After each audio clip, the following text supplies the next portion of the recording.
ഇതുപോലെയുള്ള അനുഗ്രഹിക്കപ്പെട്ട സുവിശേഷ സംഗമങ്ങൾ നടത്തുവാൻ കർത്താവ് അവർക്ക് കൃപ നൽകട്ടെ. ബഹുമാന്യനായ അധ്യക്ഷനെ ഓർത്ത് സ്തോത്രം ചെയ്യുന്നു.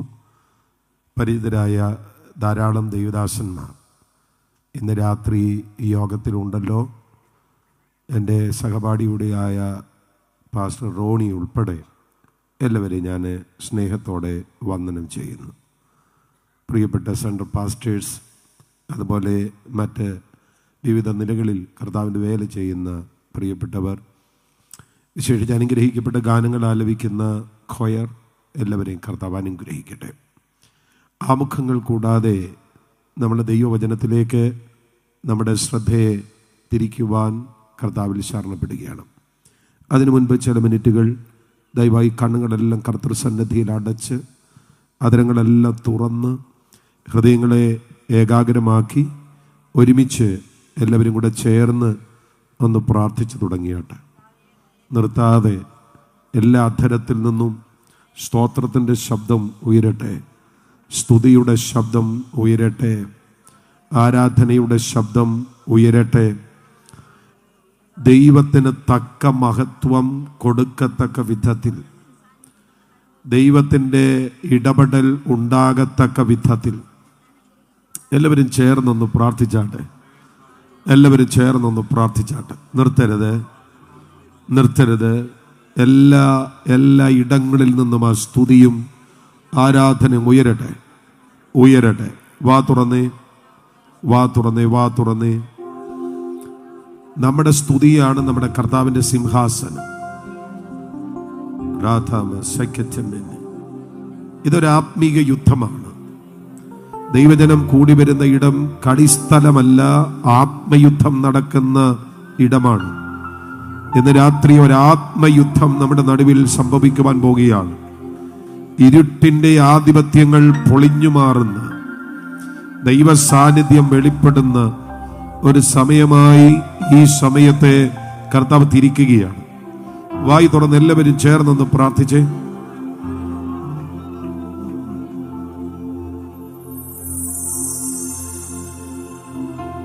എല്ലാ മുട്ടും മടങ്ങും, എല്ലാ നാവും പാടിടും, യേശു മാത്രം കർത്താവ്. ഒരുമിച്ച് പാടിക്കേ. എല്ലാ മുട്ടും മടങ്ങും, എല്ലാ നാവും പാടിടും, യേശു മാത്രം കർത്താവ്. സ്തുതിയും സ്തോത്രവും എല്ലാം സ്വീകരിപ്പാൻ യോഗ്യനായോനേ. എല്ലാ മുട്ടും മടങ്ങും, എല്ലാ നാവും പാടിടും, യേശു മാത്രം കർത്താവ്. ഉച്ചത്തിൽ പാടിക്കുക. എല്ലാ മുട്ടും മടങ്ങും, എല്ലാ നാവും പാടിടും, യേശു മാത്രം കർത്താവ്. കുഞ്ഞാടേ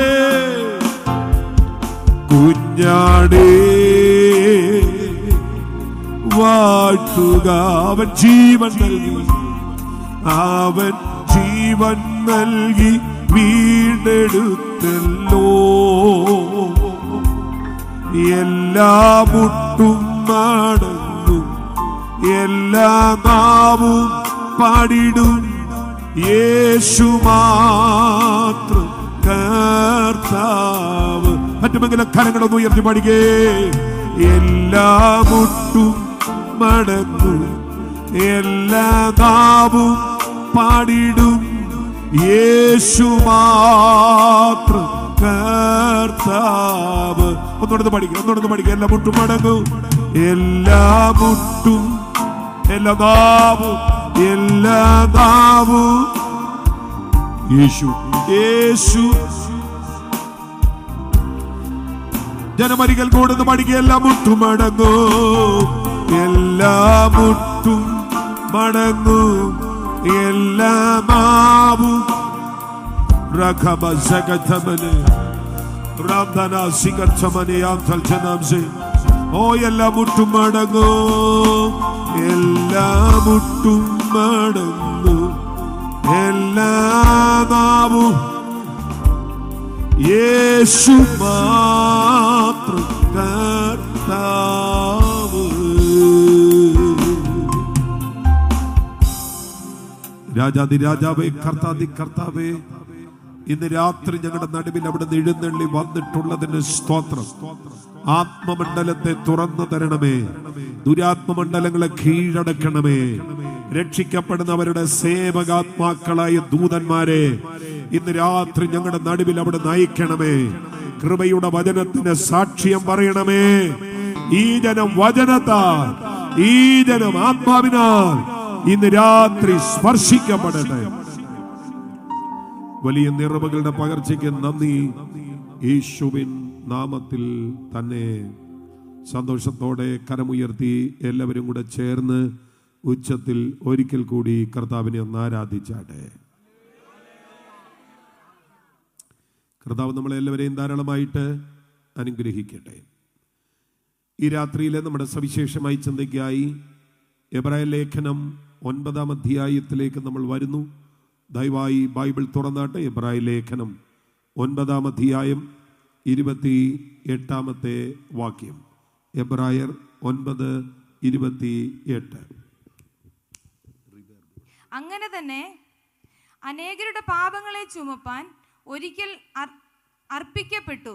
തനിക്കായി കാത്തു നിൽക്കുന്നവരുടെ രക്ഷയ്ക്കായി അവൻ പാപം കൂടാതെ രണ്ടാമത് പ്രത്യക്ഷനാകും. ക്രിസ്തുവും അങ്ങനെ തന്നെ അനേകരുടെ പാപങ്ങളെ ചുമപ്പാൻ ഒരിക്കൽ അർപ്പിക്കപ്പെട്ടു.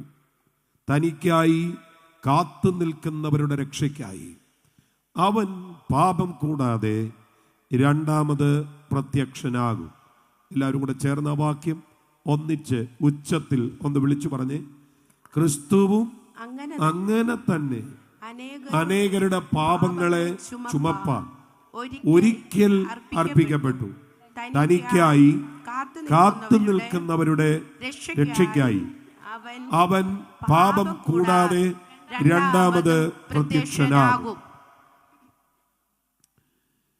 ഈ വാക്യത്തിന്റെ വിശദീകരണത്തിലേക്ക് നമ്മൾ വരുന്നതിന് മുൻപ് എബ്രായ ലേഖനത്തെ സംബന്ധിച്ച് ഒന്ന് രണ്ട് കാര്യങ്ങളൊന്ന് പറയുവാൻ ഞാൻ കർത്താവിൽ ആഗ്രഹിക്കുക. എബ്രായ ലേഖനത്തിന്റെ ആകത്തുക നമ്മൾ കടഞ്ഞെടുത്ത് പറയുകയാണെങ്കിൽ അത് യേശുക്രിസ്തുവിൻ്റെ ശ്രേഷ്ഠത എന്നുള്ളതാണ്, നിസ്തുല്യത എന്ന് പറയാം. മറ്റാരുമായി തുലനം ചെയ്യാൻ കഴിയാത്ത, താരതമ്യപ്പെടുത്തുവാൻ കഴിയാത്ത നമ്മുടെ കർത്താവായ യേശുക്രിസ്തുവിൻ്റെ ഔന്നത്യം. അതാണ് എബ്രായ ലേഖനത്തിൻ്റെ സവിശേഷത. അതിനെ കുറഞ്ഞത് ഒരു 2 ഭാഗമായിട്ട് വേണം നമ്മൾ തരംതിരിക്കാൻ. അതിലൊന്നാമത്തെ കാര്യം എന്ന് പറയുന്നത് യേശുക്രിസ്തുവിൻ്റെ ആളത്വത്തിൻ്റെ ശ്രേഷ്ഠത എന്ന് പറയുന്നതാണ്. ഈ ആളത്വത്തിൻ്റെ ശ്രേഷ്ഠത എന്ന് പറയുമ്പോൾ പഴയ നിയമത്തിൻ്റെ സകല മഹാരഥന്മാരെയും നിരത്തി നിർത്തിയിട്ട് ആ സകല മഹാരഥന്മാരെക്കാളും അവിടുന്ന് ശ്രേഷ്ഠനാണ്. അതാണ് എബ്രായ ലേഖനത്തിൻ്റെ ഒരു ലൈൻ. അവിടുന്ന് ദൂതന്മാരെക്കാൾ ശ്രേഷ്ഠൻ, അവിടുന്ന് മോശയേക്കാൾ ശ്രേഷ്ഠൻ, അവിടുന്ന് പഴയ നിയമത്തിൻ്റെ സകല പ്രവാചകന്മാരെക്കാൾ ശ്രേഷ്ഠൻ, അവിടുന്ന് യോശുവയേക്കാൾ ശ്രേഷ്ഠൻ. അങ്ങനെ പോകുന്ന അവിടുത്തെ ആ ശ്രേഷ്ഠത. അതിന് ഈ ദൂതന്മാരെക്കാൾ ശ്രേഷ്ഠൻ എന്ന് പറയുമ്പോൾ എന്തുകൊണ്ടാണ് അങ്ങനെ പറയുന്നത്? അതിനെ പല ഭാഗങ്ങളായി തരംതിരിച്ച് പഠിക്കണം. അതിലൊന്നാമത്തെ കാര്യം, ദൂതന്മാർ സൃഷ്ടികളാണ്, കർത്താവായ യേശു ക്രിസ്തു സൃഷ്ടികർത്താവാണ്. ദൂതന്മാർ സേവകളാണ്, സേവകരാണ്. പക്ഷേ കർത്താവായ യേശു ക്രിസ്തു രാജാവാണ്. ദൂതന്മാർ ആരാധകരാണ്, പക്ഷേ കർത്താവായ യേശു ക്രിസ്തു ആരാധ്യനാണ്. അതാ വ്യത്യാസം. അതുകൊണ്ട് ദൂതന്മാരെക്കാൾ ശ്രേഷ്ഠൻ എന്ന് പറയുന്നത്. ഇനി അതിൻ്റെ രണ്ടാമത്തെ ഭാഗത്തേക്ക് വരുമ്പോൾ അവിടുന്ന് മോശയേക്കാൾ ശ്രേഷ്ഠൻ. അതിനങ്ങനെ പറയുന്നത്, മോശ ദൈവഗ്രഹത്തിൻ്റെ വിശ്വസ്തനായ ദാസനാണെങ്കിൽ കർത്താവായ യേശു ക്രിസ്തു ദൈവഗ്രഹത്തിൻ്റെ അവകാശിയാണ്. മോശ ദൂതന്മാരുടെ കയ്യിൽ നിന്ന് ന്യായപ്രമാണം വാങ്ങിയവനാണെങ്കിൽ കർത്താവായ യേശു ക്രിസ്തു സാക്ഷാൽ നിയമമായി ഇറങ്ങി വന്നവനാണ്. അവിടുന്ന് മോശയേക്കാൾ ശ്രേഷ്ഠനാണ്. ഇനി യോശുവയേക്കാൾ ശ്രേഷ്ഠൻ എന്ന് പറയുമ്പോൾ, യോശുവ ജനത്തിന് കനാനാണ് അവകാശമായി നൽകിയതെങ്കിൽ ക്രിസ്തു ജനത്തിന് നിത്യതയാണ് അവകാശമായി നൽകുന്നത്. യോശുവ ജനത്തിന് ശാരീരിക വിശ്രമമാണ് നൽകുന്നതെങ്കിൽ ക്രിസ്തു ജനത്തിന് ദൈവരാജ്യം എന്ന നിത്യതയാണ് വിശ്രമമായി നൽകുന്നത്. എന്തുകൊണ്ടാണ് പ്രവാചകന്മാരെക്കാൾ ശ്രേഷ്ഠൻ എന്ന് പറയുന്നത്? പ്രവാചകന്മാർ കേവല സന്ദേശവാഹകർ മാത്രമാണ്. പക്ഷേ കർത്താവായ യേശു ക്രിസ്തു സാക്ഷാൽ സന്ദേശമാണ്. പ്രവാചകന്മാർ ദൈവത്തെ കുറിച്ച് പറയുന്നവരാണെങ്കിൽ കർത്താവായ യേശു ക്രിസ്തു സാക്ഷാൽ ദൈവത്തെ വെളിപ്പെടുത്തുന്നവനാണ്. അങ്ങനെ സകല ആളത്വങ്ങളെക്കാളും അവിടുന്ന് ശ്രേഷ്ഠനാണ്. ഇനിയും അവിടുത്തെ രണ്ടാമത്തെ ശ്രേഷ്ഠത ശുശ്രൂഷപരമായ ശ്രേഷ്ഠതയാണ്. അത് പറയുകയാണെങ്കിൽ അവിടുന്ന് പഴയ നിയമത്തിൻ്റെ പുരോഹിതന്മാരെക്കാൾ ശ്രേഷ്ഠൻ, പഴയ നിയമത്തിൻ്റെ ആലയത്തേക്കാൾ ശ്രേഷ്ഠൻ, പഴയ നിയമത്തിൻ്റെ യാഗത്തേക്കാൾ ശ്രേഷ്ഠൻ. അതിനെ അങ്ങനെ പറയുന്നത്, എല്ലാ പുരോഹിതന്മാരും മരണത്താൽ മാറുന്നവനാണെങ്കിൽ കർത്താവായ യേശു ക്രിസ്തു മരണത്താൽ മാറാത്ത മൽക്കീസദേക്കിന്റെ ക്രമപ്രകാരമുള്ള എന്നേക്കും മഹാപുരോഹിതനാണ്. പഴയ നിയമത്തിന്റെ മഹാപുരോഹിതന്മാരെല്ലാം അവരെ സ്വന്തം പാപങ്ങൾക്ക് വേണ്ടി യാഗം കഴിക്കേണ്ടവരാണെങ്കിൽ കർത്താവായ യേശു ക്രിസ്തു സകല ജനത്തിൻ്റെയും പാപത്തിന് വേണ്ടി കൂടെയല്ല എന്നേക്കും യാഗമായി തീർന്നവനാണ്. പഴയ നിയമത്തിന്റെ മഹാപുരോഹിതന്മാർ സഹതാപം കാണിപ്പാൻ കഴിയാത്തവരാണെങ്കിൽ കർത്താവായ യേശു ക്രിസ്തു സഹതാപം കാണിക്കുവാൻ കഴിയുന്ന മഹാപുരോഹിതനാണ്. എന്തുകൊണ്ടാണ് യാഗങ്ങളെക്കാൾ ശ്രേഷ്ഠൻ എന്ന് പറയുന്നത്? പഴയ നിയമത്തിന്റെ യാഗങ്ങളെല്ലാം കൂടെ അർപ്പിക്കേണ്ട യാഗങ്ങളാണെങ്കിൽ കർത്താവായ യേശു ക്രിസ്തു എന്നേക്കും ഒരിക്കലായിട്ടുള്ള യാഗമാണ്. പഴയ നിയമത്തിന്റെ ആലയത്തേക്കാൾ ശ്രേഷ്ഠൻ എന്ന് പറയാൻ കാരണം എന്താ? എൻ്റെ പ്രിയപ്പെട്ടവരെ, ആലയം നിൽക്കുന്ന സ്ഥലത്തിനാണ് പ്രാധാന്യത. എന്നാൽ യോഹന്നാൻ 4 വരുമ്പോൾ യേശുക്രിസ്തു നിൽക്കുന്ന സ്ഥലത്തിനല്ല പ്രാധാന്യത, യേശുക്രിസ്തു ആ വ്യക്തിക്കാണ് പ്രാധാന്യത. അതുകൊണ്ട് 2-3 പേർ എൻ്റെ നാമത്തിൽ എവിടെ കൂടിയാലും അവരുടെ നടുവിൽ ഞാനുണ്ട്. വ്യക്തിത്വത്തിനാണ് പ്രാധാന്യത. ഇങ്ങനെ എബ്രായ ലേഖനം മുഴുവൻ ക്രിസ്തുവിൻ്റെ ശ്രേഷ്ഠതയാണ്. ബെറ്റർ എന്ന പദം 4 നിലകളിലാണ് ഉപയോഗിച്ചിട്ടുള്ളത്. അത് better priest, better covenant, better sacrifice, better rest. ഇങ്ങനെ എബ്രായ ലേഖനത്തെ ആ ഒരു വിധത്തിൽ ക്രിസ്തുവിൻ്റെ നിസ്തുല്യത കൊണ്ട് വിശദമാക്കിയിരിക്കുകയാണ്. ഇനി ഞാൻ അതിൻ്റെ വാക്യ വിശദീകരണത്തിലേക്ക് വരാൻ പോവുകയാണ്. എന്താ നമ്മൾ വായിച്ചത്? ക്രിസ്തുവും അങ്ങനെ തന്നെ. എല്ലാവരും കൂടെ പറഞ്ഞേ, എന്നാ? ക്രിസ്തുവും അങ്ങനെ തന്നെ അനേകരുടെ പാപങ്ങളെ ചുമപ്പാൻ ഒരിക്കൽ അർപ്പിക്കപ്പെട്ടു. അവിടെ ആദ്യത്തെ ആ പദം കണ്ടോ? ക്രിസ്തുവും അങ്ങനെ തന്നെ. അങ്ങനെ തന്നെ വായിക്കേണ്ട വാക്യം ഞാൻ പറയാമേ, അത് വായിച്ചാൽ മതി. ക്രിസ്തുവും അങ്ങനെ തന്നെ. അവിടെ ഒരു ചോദ്യമുണ്ട്, എങ്ങനെ? അങ്ങനെ തന്നെ എന്നല്ല പറയുന്നത്. ചോദ്യം എങ്ങനെ? എബ്രായ ലേഖനം 9:27 അവിടെ വായിക്കുന്നു, ഒരിക്കൽ മരണവും പിന്നെ ന്യായവിധിയും ദൈവം മനുഷ്യർക്ക് നിയമിച്ചിരിക്കയാൽ ക്രിസ്തുവും അങ്ങനെ തന്നെ. അവിടെ ഒരിക്കൽ മരണം. എല്ലാവരും കൂടെ പറഞ്ഞേ, എന്നാ? ഒരിക്കൽ മരണം പിന്നെ ന്യായവിധി. അതിലാ ഒരിക്കൽ മരണം എന്ന് പറയുന്ന ആ ഒരു പദം ഉണ്ടല്ലോ, നിങ്ങളുടെ ബൈബിളിനകത്ത് അത് ഒന്ന് അണ്ടർലൈൻ ചെയ്തേക്കണം. ഒരിക്കൽ മരണം. ആ വാക്ക് എന്നാ പറയുന്നതെന്നറിയാം? മരണം ഒരിക്കൽ മാത്രമേ ഉള്ളൂ. അതാ. ഒന്നുകൂടെ പറഞ്ഞാൽ, ഒരു പുനർജന്മ സിദ്ധാന്തത്തെയും ബൈബിൾ സപ്പോർട്ട് ചെയ്യുന്നില്ല. ബൈബിളിനകത്ത് പുനർജന്മ സിദ്ധാന്തം എന്ന് പറയുന്ന ഒരാശയമില്ല. ഈ പുനർജന്മം എന്ന് പറയുമ്പോൾ ജന്മജന്മാന്തരങ്ങളിലെ വിശ്വാസം, അരി കട്ടവൻ എലിയായി, വെള്ളം കട്ടവൻ തവളയായി, പഞ്ചസാര കട്ടവൻ ഉറുമ്പായി, അങ്ങനെ പല നിലകളിൽ പല വിധത്തിൽ പുനർജനിക്കുന്ന പുനർജന്മ സിദ്ധാന്തം, അങ്ങനെ ഒരു കാര്യം ബൈബിൾ സപ്പോർട്ട് ചെയ്യുന്നില്ല. ബൈബിൾ പറയുന്നു മരണമുണ്ട്, ഒരിക്കല. കേൾക്കുന്നുണ്ടെന്ന് എൻ്റെ ചിന്ത. ഒരിക്കലാണ് മരണം, ഒരിക്കലായിട്ട് മരിക്കുകയാണ്. പിന്നീട് ഒരു മരണമോ പിന്നീട് അങ്ങനെ ഒരു അവസ്ഥയോ ഇല്ല. ഒരിക്കൽ മരണം. ആ മരണം കഴിഞ്ഞിട്ട് പിന്നെ ന്യായവിധി. എൻ്റെ പ്രിയപ്പെട്ടവരെ, ഈ മരണാനന്തര ജീവിതത്തെക്കുറിച്ച് പലർക്കും വ്യത്യസ്തമായിട്ടുള്ള അഭിപ്രായങ്ങളാണുള്ളത്. തിന്നുക, കുടിക്കുക, ആനന്ദിക്കുക, നാളെ ചാകുമല്ലോ, അങ്ങനെ പറയുന്ന ഒരു കൂട്ടം ആളുകളുണ്ട്. മരണത്തിനപ്പുറത്തൊന്നുമില്ല. അപ്പോൾ തന്നെ മരണത്തിനപ്പുറത്ത് ചിലതുണ്ട്, അത് ജന്മജന്മാന്തരങ്ങളാണ്, അതായത് പുനർജന്മമാണ് എന്ന് ചിന്തിക്കുന്ന ആളുകളുണ്ട്. പക്ഷെ ബൈബിൾ ഇതൊന്നും പറയുന്നില്ല. മരണത്തിനപ്പുറത്തൊരു ജീവിതമുണ്ട്, പക്ഷേ അത് സ്വർഗം, നരകം, ന്യായവിധി ഇത്യാദി കാര്യങ്ങളെ ഫേസ് ചെയ്യുന്നതാണ്. ഇതാണ് ബൈബിൾ പറയുന്നത്. അതുകൊണ്ടാണ് പറയുന്നത് ഒരിക്കൽ മരണം. ഞാൻ ഈ മരണം എന്താണെന്ന് ഒന്ന് നിർവചിച്ചേക്കാം, നിങ്ങൾക്ക് മനസ്സിലാകാൻ വേണ്ടിയാ. എന്താണ് ഈ മരണം? നമ്മൾ ഈ ചത്തുപോയി എന്നൊക്കെ പറയത്തില്ലേ? ചത്തുപോയി എന്ന് പറഞ്ഞാൽ ശരിക്കും സത്തുപോയി എന്നാണ്. എന്നെ ഞാനാക്കിയ എന്നിലെ ആ സാക്ഷാൽ ആളത്വം എന്നെ വിട്ടു പോകുന്നതാണ് ഈ സത്യത്തിൽ മരണമെന്ന് പറയുന്നത്. ഞാനത് മനസ്സിലാക്കാൻ വേണ്ടി ഒന്നുകൂടെ പറയാം. ഈ ശരീരം ഉണ്ടല്ലോ, ആത്മാവിൻ്റെ വസ്ത്രമാണ്. ഇത് ആത്മാവിൻ്റെ വസ്ത്രമാണ്. ഞാൻ പാടുന്നില്ല, എനിക്ക് ഒത്തിരി കാര്യങ്ങൾ പറയാനുള്ളത് കൊണ്ട് പാടിപ്പോയാൽ ചിലപ്പോൾ സമയം പോകും. ഈ ദേഹമെന്നൊരാ വസ്ത്രം ഊരി ഞാൻ 6 അടി മണ്ണിലാഴ്ത്തവേ, ആ പാട്ടറിയോ? അറിയത്തില്ല. പോകുന്നേ ഞാനും എൻ ഗ്രഹം തേടി ദൈവത്തോടൊത്തുറങ്ങിടാൻ. ഇത് പാടുന്ന എപ്പോഴാണെന്നറിയോ? ഈ ബോഡി വീട്ടിൽ നിന്ന് സെമിട്രിയിലോട്ട് കൊണ്ടുപോകുന്ന സമയത്താണ്. സ്വാഭാവികമായി ഇവിടെ കൊയർ കുറവാണ് മരണ വീട്ടിൽ. ഉണ്ട്. നാട്ടിലിപ്പം വേറെ ട്രെൻഡായി കഴിഞ്ഞു. ബാൻഡ് മേളമൊക്കെ തുടങ്ങി.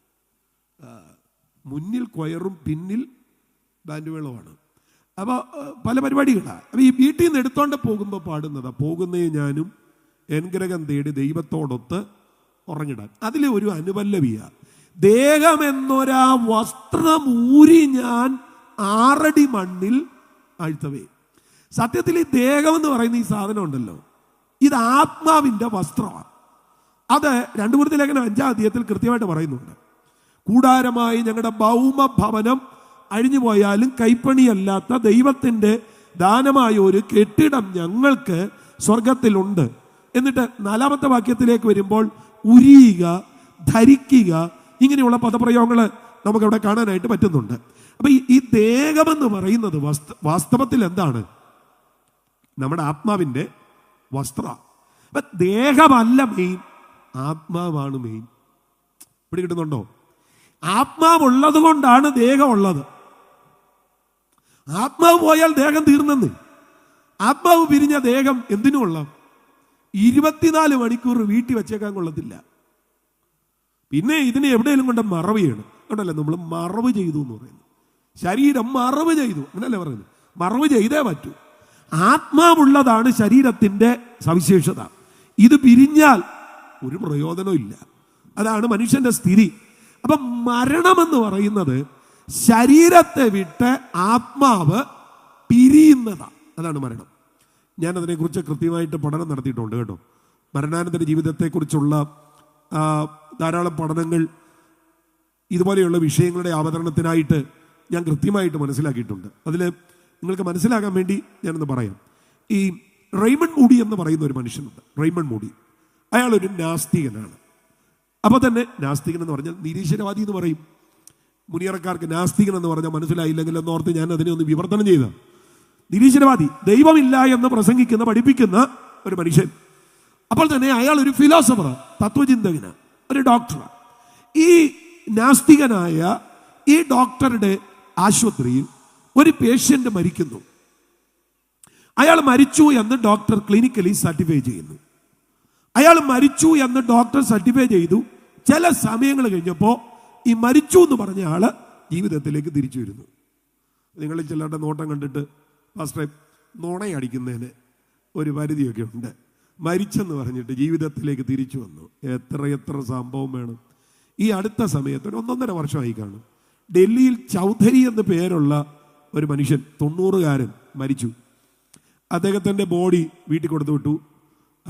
നിങ്ങൾക്കറിയാമല്ലോ, നോർത്ത് ഇന്ത്യയിലൊക്കെ പോയിട്ടുള്ളവർക്കറിയാം, അവിടുത്തെ സംസ്കാരത്തിൻ്റെ രീതിയൊക്കെ ഉണ്ട്. അപ്പം വലിയ കൊട്ടും പാട്ടും ഒക്കെ ആയിട്ട് അവർ കൊണ്ടുപോയി സെമിട്രിയിലെത്തി. ആ പൊതു ശ്മശാനത്തിൽ ചിതയൊരുക്കി. ചിതയ്ക്ക് തീ കൊടുത്തപ്പോൾ ചൗധരി എന്ന് പറയുന്ന 90-കാരൻ ചാടി എഴുന്നേറ്റു.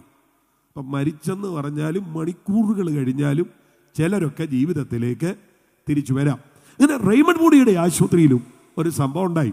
അപ്പൊ ഡോക്ടർ ഓടി അവിടെ ചെന്നപ്പോൾ ഈ മനുഷ്യൻ പറയുക, സർ, ആ പേടിപ്പിക്കുന്ന ഇടത്തേക്ക് എന്നെ ഇനി വിടരുത്.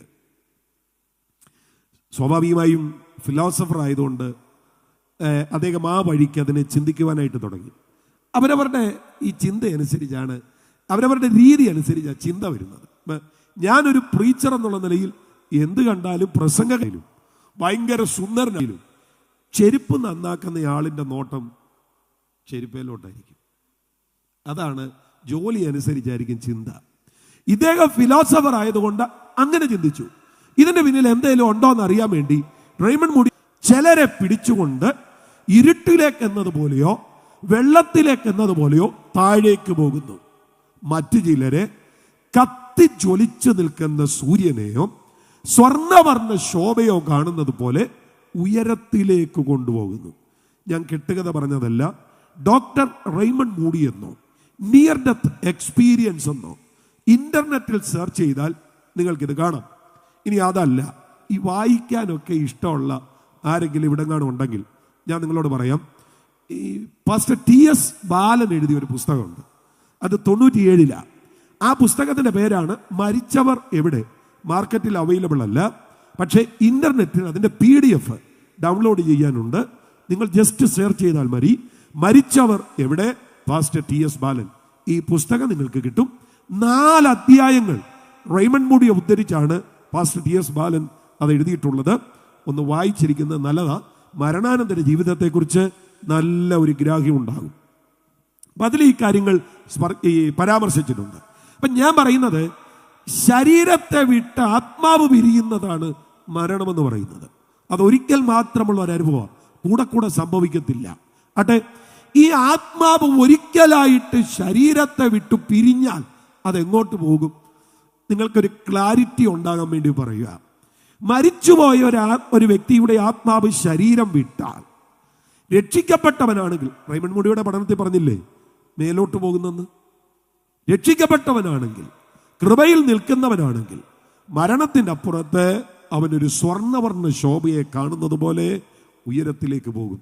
ബൈബിൾ അങ്ങനെ പറഞ്ഞു, നീതിമാന്റെ യാത്ര മേലോട്ടാകുന്നു, കീഴെയുള്ള പാതാളം അവൻ ഒഴിഞ്ഞു പോകും.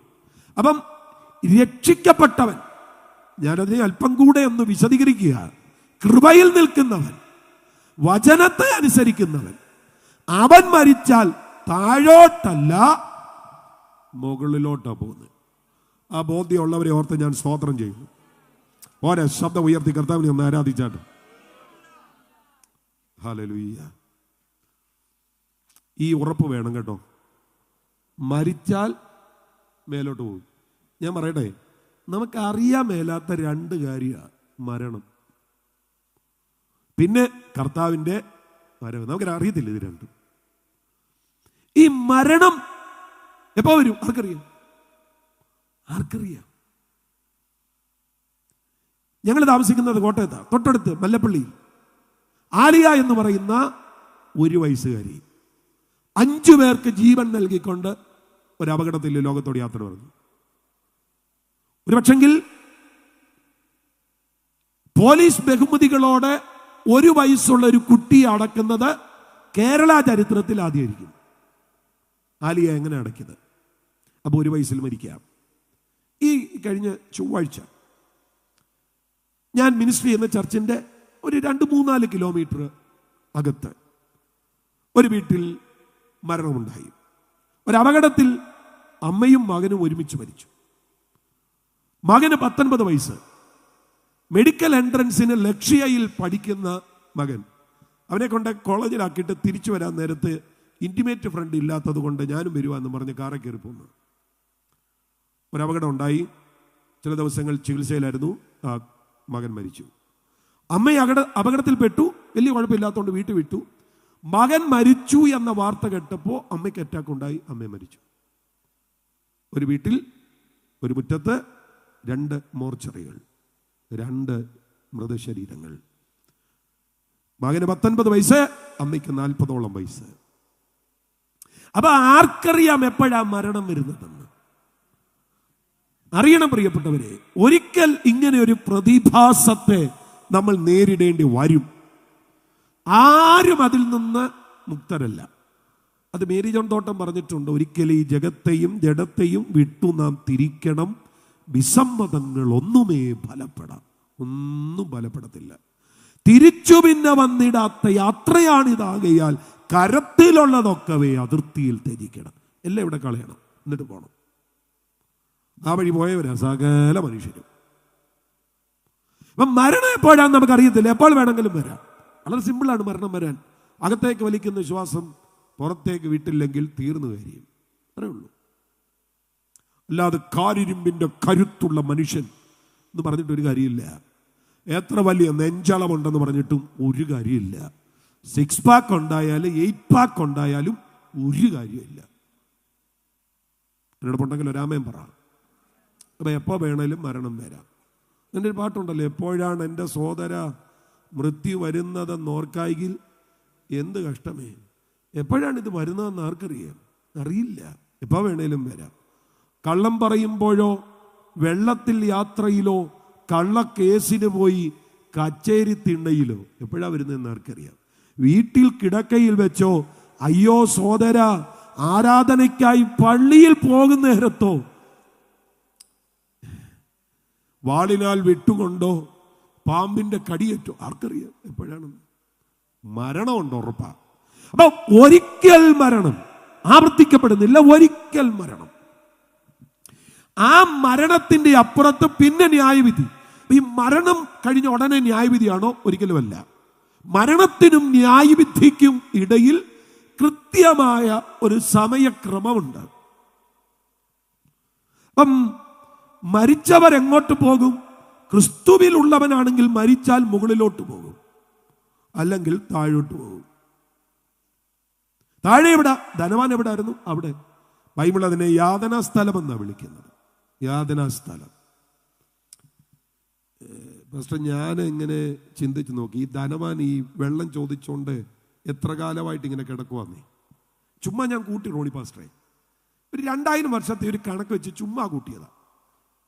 2000 വർഷമായിട്ട് യേശു പറഞ്ഞ സ്റ്റോറിയാണല്ലോ. അപ്പോൾ 2000 വർഷത്തെ ഒരു കണക്ക് ചുമ്മാ കൂട്ടിയതാ അറിയാൻ വേണ്ടി. ഒരു 365. കോട്ടയത്തൊക്കെ ഒരു വർഷത്തിന് 365. മുനിയറ എങ്ങനെയാണോ? അവിടെ അങ്ങനെയാണ്. അപ്പോൾ ഒരു 365 ദിവസമുള്ള 2000 വർഷം ഞാൻ ചുമ്മാ കൂട്ടിയപ്പോൾ 2000 കൂടെ 365 സമം 7,30,000 ദിവസം. ഈ പുള്ളി 7,30,000 ദിവസമായിട്ട് വെള്ളം ചോദിച്ചുകൊണ്ടിരിക്കും. ഇതുവരെ കിട്ടിയിട്ടില്ല. എന്തിനാപ്പാ ഇതിനകത്തൊക്കെ പോയി കിടക്കുന്നേ? ഈ തിരുവനന്തപുരംകാരൻ ഒരു വിക്ടർ പാസ്റ്റർ ഉണ്ട്. അതേ എഴുതിയൊരു പാട്ടുണ്ട്, നരകവാസം എങ്ങനെയോ ഞാനത് അറിഞ്ഞില്ലേ, ദൈവമൊരുക്കിയ പാതാള നരകം ഇത്ര ഭയങ്കരോ. ഞങ്ങൾ ഈ പ്രസംഗിക്കുമ്പോഴൊന്നും പല പുള്ളികൾക്കും മനസ്സിലാകത്തില്ല ഇതൊക്കെ ഇത്ര ഭയങ്കരമാണ്. ചെന്നപ്പോഴാണ് മനസ്സിലായി ഇത് ഇത്ര ഭയങ്കരമാണോ, എന്തിനാണ് അതിനകത്ത് പോയി കിടക്കുന്നത്. സ്തോത്രം. അപ്പൊ യാതനാ സ്ഥലം എന്ന് പറയുന്ന ഒരു സമയമുണ്ട്. അത് എത്ര വർഷമാണെന്ന് ഞാൻ വേണേൽ പറഞ്ഞുതരാം. എത്ര വർഷമായിരിക്കുന്നു? അതായത് മരണം മുതൽ വെള്ളസിംഹാസന ന്യായവിധി എന്നാണോ അന്ന് വരെ. സ്തോത്രം. ഇന്ന് കർത്താവിന്റെ വരവാണെങ്കിൽ വെള്ളസിംഹാസന ന്യായവിധിക്ക് 1007 വർഷത്തെ ഇടവേളയുണ്ട്. 7 വർഷം സഭ കർത്താവിനോട് കൂടെ സ്വർഗത്തിൽ, 1000 ആണ്ട് വാഴ്ച. അപ്പോൾ 1000 + 7 = 1007. ഇത് കഴിയുമ്പോഴാണ് അവസാനത്തെ യുദ്ധം. ഇത് കഴിഞ്ഞിട്ടാണ് വെള്ളസിംഹാസന ന്യായവിധി. അപ്പൊ കുറഞ്ഞത് ഇന്ന് മരിക്കുകയും ഇന്ന് കർത്താവ് വരികയും ചെയ്താൽ 1007 വർഷം.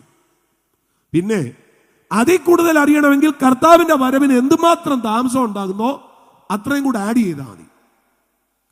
ഇത്രയും കാലങ്ങൾ അവിടെ പോയി കിടക്കേണ്ടി വരും. ശംഭു തിന്നില്ലേ ചേട്ടാ, തിന്നില്ലെന്നേ ഉള്ളൂ. കട്ടൻ ബീഡി അടിച്ചില്ലെങ്കിൽ അടിച്ചില്ലെന്നേ ഉള്ളൂ. ബിയറും മദ്യവും കുടിച്ചില്ലെങ്കിൽ കുടിച്ചില്ലെന്നേ ഉള്ളൂ. അതുകൊണ്ട് ചാകാനൊന്നും പോകുന്നില്ല. ഞങ്ങളൊന്നും ചാകുന്നില്ലല്ലോ. ഞങ്ങളൊക്കെ അന്തസ്സായിട്ട് ജീവിക്കുന്നില്ലേ? ഇപ്പം മദ്യമില്ലെങ്കിലും ജീവിക്കാം, ശംഭു ഇല്ലെങ്കിലും ജീവിക്കാം. ശംഭു എന്ന് പറയത്തില്ല ഇവിടെ?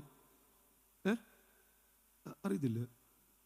പാക്ക് തമ്പാക്ക് ഇതൊന്നും ഇല്ലാതെ ഇവിടെ ജീവിക്കാം. ഞങ്ങളൊക്കെ ജീവിക്കുന്നുണ്ടെന്നേ. ഈ ഒച്ചൻ്റെ ആ തിരുമൊക്കെ കണ്ടു കഴിഞ്ഞ് ഇതില്ലെങ്കിലും ജീവിക്കാം. എന്തിനാച്ചാ ഇതൊക്കെ വാരിത്തിന്ന് നരകത്തിൽ പോകുന്നേ? അപ്പൊ ആരെങ്കിലും ചോദിക്കും, മദ്യപിക്കുന്നത് കൊണ്ടും തമ്പാക്കടിക്കുന്നത് കൊണ്ടും കാട്ടം ബീഡി വലിക്കുന്നത് കൊണ്ടും ഒക്കെയാണോ? അല്ലെന്നേ, ബാക്കി എല്ലാ പരിപാടിയും ഉണ്ട്. ബൈബിളീകമല്ലാത്ത, ബൈബിൾ സപ്പോർട്ട് ചെയ്യാത്ത സകല സ്വഭാവത്തിന്റെ ഉടമകൾ അവിടെ കാണും. പോകരുത്, കൃപയിൽ നിൽക്കണം. രാമൻ പറഞ്ഞാട്ട്. എന്റെ പ്രിയരെ, കൃപയുടെ ജീവിതം അത് ഭാഗ്യമാണ്. അങ്ങനെ മരിക്കുന്നവർ പോലും ഭാഗ്യമാണ്. ജി മേജർ സ്തോത്രം. ഒന്ന് ശ്രദ്ധിച്ചോണേ. സ്തോത്രം. പാടാൻ പോവാ. അവിടെ ഇരിക്കണേ, ഞാനിങ്ങനെ ഇടയ്ക്കിടയ്ക്ക് പാടും. ഹല്ലേലൂയ. കൃപയുടെ ജീവിതം ഭാഗ്യമാണ്. കൃപയിൽ മരിക്കുന്നത് പോലും ഭാഗ്യമാണ്. വളരെ മനോഹരമായ ഒരു പാട്ടുണ്ട്.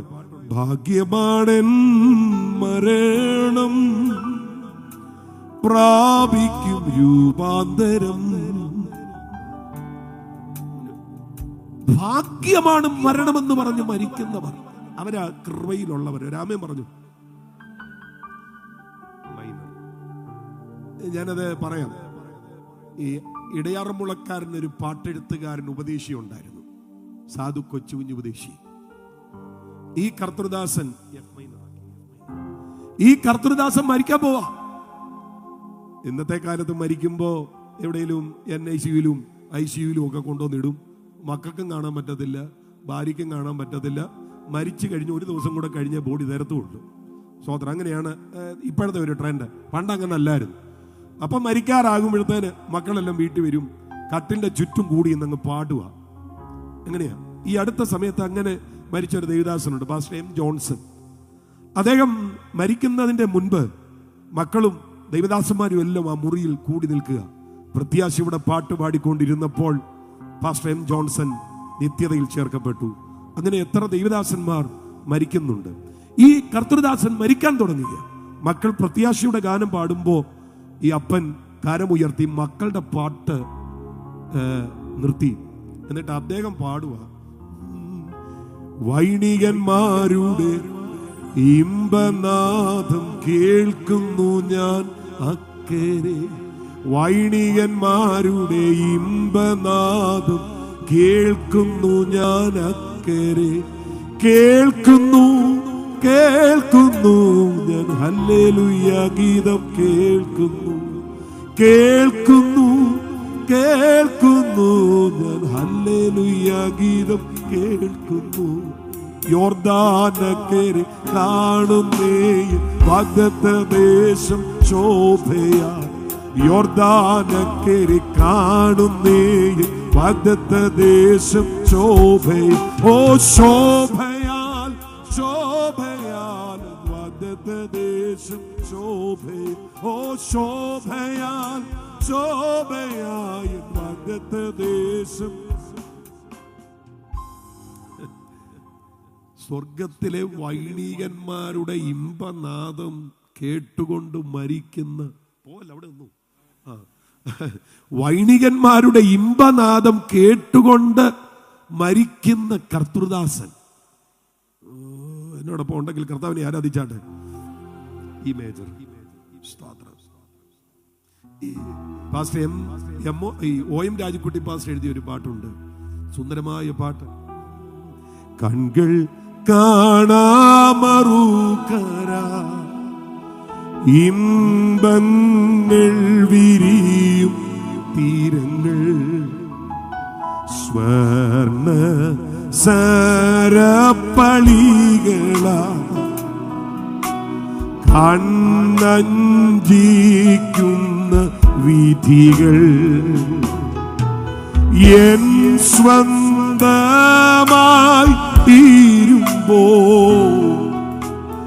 യേശുവിൻ പാദം മുത്തും ഞാൻ പൊൻവീണകളിൽ പാടും ഞാൻ. ഇങ്ങനെ മരിക്കുന്നത് ഭക്തൻ. കൺകൾ കാണാ മറുകര ഇമ്പങ്ങൾ വിരിയും തീരങ്ങൾ. മരണം നമ്മളെ പേടിപ്പിക്കുന്നതല്ല, മരണം ഭാഗ്യമാണ്. ഹല്ലേലൂയ. കായംകുളത്തുകാരനൊരു TPM അച്ചായനുണ്ടായിരുന്നു കേട്ടോ. അദ്ദേഹത്തിന്റെ അനിയൻ TPM പാസ്റ്ററാണ്. കൊട്ടാരക്കര വാളകത്താണ് അദ്ദേഹം മിനിസ്ട്രി ചെയ്യുന്നത്. ഈ കായംകുളത്തെ അച്ചായൻ രോഗാതുരനായി മരിക്കാൻ തുടങ്ങിയാണ്. അന്നത്തെ കാലം 1970 ഫോണൊന്നും സജീവമല്ലാത്ത കാലം. ഈ കായംകുളത്ത് വന്ന ഒരു ഫോൺ കൊട്ടാരക്കര TPM ഫെയ്ത്ത് ഹോമിൽ ചെന്ന് അവിടുന്ന് ഒരാൾ സൈക്കിൾ ചവിട്ടി വാളകത്തി എന്ന് പറഞ്ഞു, ചേട്ടൻ മരിക്കാറായി, പെട്ടെന്ന് ചെല്ലണം. കിട്ടിയ വണ്ടിക്കൊക്കെ കയറി കായംകുളത്ത് എന്നപ്പോൾ വീതിയുള്ള കട്ടിലിന്റെ ഓരത്ത് ഈ അച്ചായൻ കിടക്കുക. ഈ അച്ചായനോട് എന്തെങ്കിലും ഒന്ന് സംസാരിക്കാൻ വേണ്ടി TPM പാസ്റ്റർ കുനിഞ്ഞ് അച്ഛൻ്റെ ചെവി ചോദിച്ചു, അച്ഛാ കട്ടിലിന്റെ സൈഡിലല്ലേ കിടക്കുന്നത്, ഞാന് അച്ഛനെ നടുക്കോട്ടൊന്ന് മാറ്റി കിടത്തട്ടെ എന്ന് ചോദിച്ചപ്പോ ഈ മരിക്കാൻ കിടക്കുന്ന അച്ഛൻ പറയുക, കുഞ്ഞുഞ്ഞേ ഒരു ശുശ്രൂഷകനായിട്ട് നിനക്ക് കാണാമേലേ, എന്നെ കൊണ്ടുപോകാൻ വെള്ളവസ്ത്രം ധരിച്ച ദൂതന്മാർ വരുന്നത് നീ കണ്ടോ? അവർക്കിരിക്കാൻ ഈ കട്ടിലല്ലാതെ വേറെ സ്ഥലം ഇല്ലാത്തത് കൊണ്ട് ഞാൻ മാറിക്കിടക്കാം, അവർ ഇവിടെ ഇരിക്കട്ടെ. ഇവർക്ക് വല്ല നിരാശ ഉണ്ടാകുമോ? മരിക്കാൻ നേരത്ത് വെള്ളവസ്ത്രം ധരിച്ച ദൂതന്മാർ വരുന്നെന്ന് കൊണ്ടുപോകാൻ. ഇത് കേട്ടപ്പോഴാണ് TPM പാസ്റ്ററുടെ അകത്ത് നമ്മൾ പ്രത്യാശയോടെ പാടുന്ന പാട്ടുണ്ടായത്. ശുഭ്രവസ്ത്രധാരിയ എന്റെ പ്രിയന്റെ മുൻപിൽ ഹല്ലേലൂയ പാടിടും ഞാൻ. ഒന്ന് പാടിക്ക. ശുഭ്രവസ്ത്രധാരിയ എന്റെ പ്രിയന്റെ മുൻപിൽ ഹല്ലേലൂയ പാടിടും ഞാൻ. ഈ ദൈവഭക്തനെ സംബന്ധിച്ച് മരണം ഭയമാണ്. ഇതാണോ മരണം? ഇങ്ങനെ പറഞ്ഞല്ലേ അവർ മരണത്തിലേക്ക് പോകുന്നത്. അവർ യാതനാ സ്ഥലത്തേക്കല്ല പോകുന്നത്, അവര് അങ്ങ് കർത്താവിങ്കിലേക്ക്.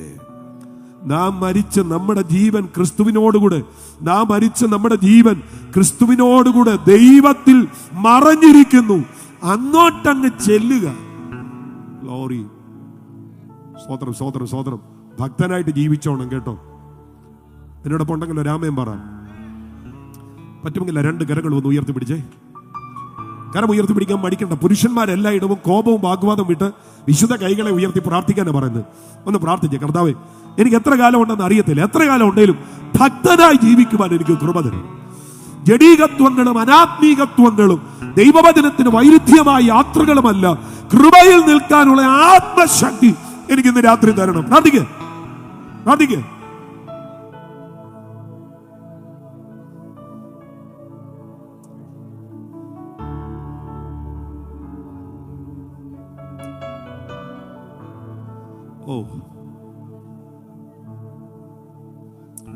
ചില ജഡീക മണ്ഡലങ്ങൾ ഇന്ന് രാത്രി പൊളിയട്ടെ. ചില പൈശാചിക പദ്ധതികൾ ഇന്ന് രാത്രി തകർന്നു മാറട്ടെ. ജനം നിത്യതയ്ക്ക് വേണ്ടി ഒരുങ്ങട്ടെ.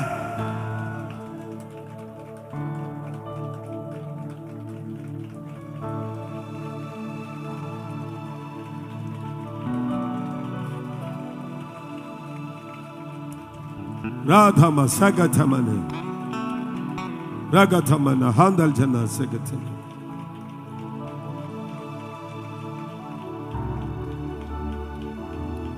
ഒരിക്കൽ മരണമുണ്ട്, ഒരിക്കൽ മരണമുണ്ട്.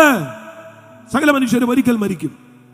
മരണത്തിനപ്പുറത്തൊരു അവസ്ഥയുണ്ട്. ഒന്നുകിൽ രക്ഷിക്കപ്പെടാത്തവനാണെങ്കിൽ യാതനാ സ്ഥലം, രക്ഷിക്കപ്പെട്ടവനാണെങ്കിൽ യേശുക്രിസ്തുവിനോട് കൂടെ ദൈവത്തിൽ. ഇതിനപ്പുറത്തൊരു ന്യായവിധിയുണ്ട്. കൃത്യമായ ഇടവേളയ്ക്കപ്പുറത്ത് ഒരു ന്യായവിധി. അത് പറയുന്ന വചനമാണ് യോഹന്നാൻ 5:28. ഇതിങ്കൽ ആശ്ചര്യപ്പെടരുത്, കല്ലറകളിലുള്ള എല്ലാവരും അവന്റെ ശബ്ദം കേൾക്കും. നന്മ ചെയ്തവർ ജീവനായും തിന്മ ചെയ്തവർ ന്യായവിധിക്കായും പുനരുത്ഥാനം ചെയ്യുവാനുള്ള നാഴിക വരുന്നു. എന്റെ പ്രിയപ്പെട്ടവരെ, സത്യമാണ് കേട്ടോ. മരണത്തിനപ്പുറത്ത് കല്ലറകളിലുള്ള എല്ലാവരും ഒരിക്കൽ ദൈവപുത്രന്റെ ശബ്ദം കേൾക്കും.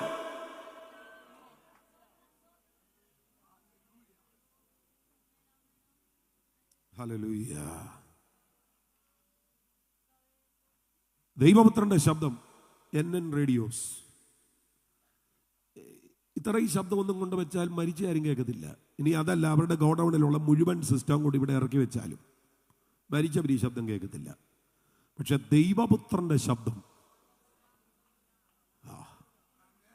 അതേതാ പാസ്റ്റർ? ദൈവപുത്രന്റെ ശബ്ദം എല്ലാവർക്കും പരിചയമുള്ള വാക്യം ഉച്ചത്തിൽ പറ. കർത്താവ് തൻ പ്രധാന ദൂതന്റെ ദൈവത്തിന്റെ സ്വർഗത്തിൽ നിന്ന് ഇറങ്ങി വരുമ്പോ ക്രിസ്തുവിൽ മരിച്ചവർ, അതാ ദൈവപുത്രന്റെ ശബ്ദം.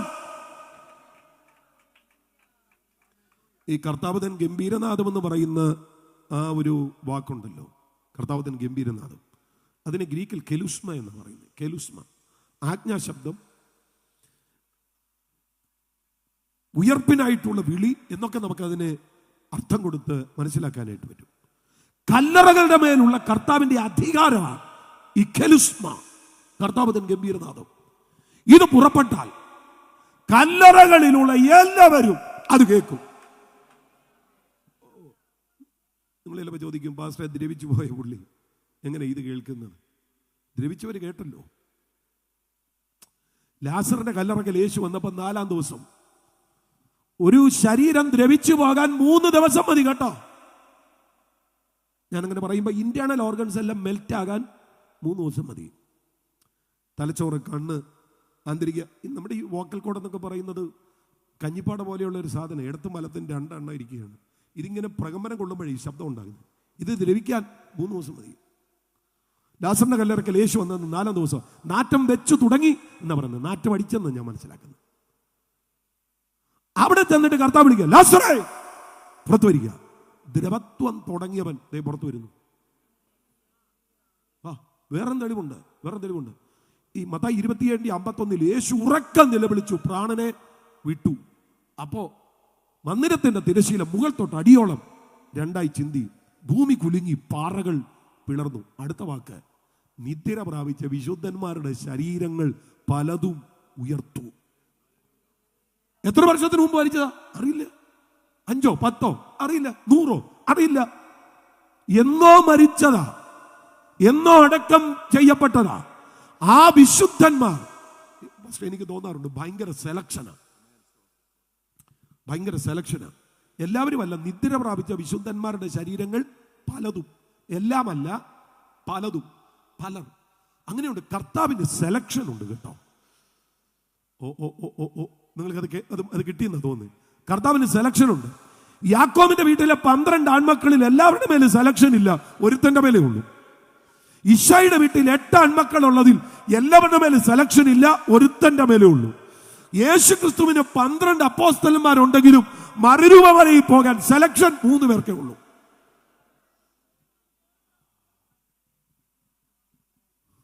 കർത്താവിന്റെ സെലക്ഷനിൽ വിശ്വസിക്കുന്നവരുണ്ടോ? ഹൈറേഞ്ചിന്റെ മണ്ണിൽ കർത്താവ് ചിലരെ എഴുന്നേൽപ്പിക്കുന്നതിൽ ആ സെലക്ഷൻ നിങ്ങളുടെ മേൽ വീഴുമെന്ന് നിങ്ങൾ വിശ്വസിക്കുന്നുണ്ടോ? ഒരു പ്രവാചക സെലക്ഷൻ, ഒരു അപ്പോസ്തോലിക സെലക്ഷൻ, ഒരു അഭിഷേകത്തിന്റെ സെലക്ഷൻ. ഇന്ന് രാത്രി ഒന്ന് പ്രാർത്ഥിച്ചോ. എന്റെ കുടുംബക്കാർ ചിന്തിക്കാത്ത, എന്റെ നാട്ടുകാർ ചിന്തിക്കാത്ത, എന്റെ വീട്ടുകാർ ചിന്തിക്കാത്ത സെലക്ഷൻ എന്റെ ദൈവമേ എന്റെ മേൽ അങ്ങ് നീടണം. പ്രാർത്ഥിക്കാൻ പറ്റുന്നവരൊക്കെ ഒന്ന് പ്രാർത്ഥിച്ചോ.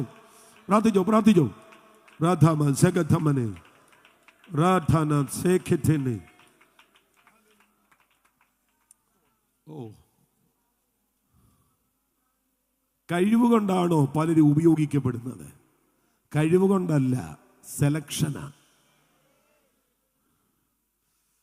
നിങ്ങളുടെ മേലൊരു സെലക്ഷൻ വീണാൽ മതി കേട്ടോ.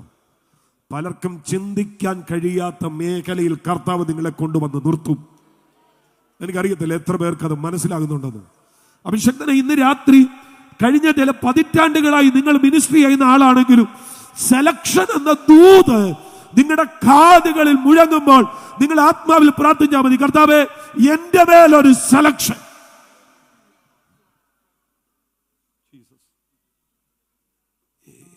ഞാനത് പറയും, എന്റെ മനസ്സിൽ വരുന്ന ഒരു പാട്ടുണ്ട്, പോകല്ലേ കടന്നെ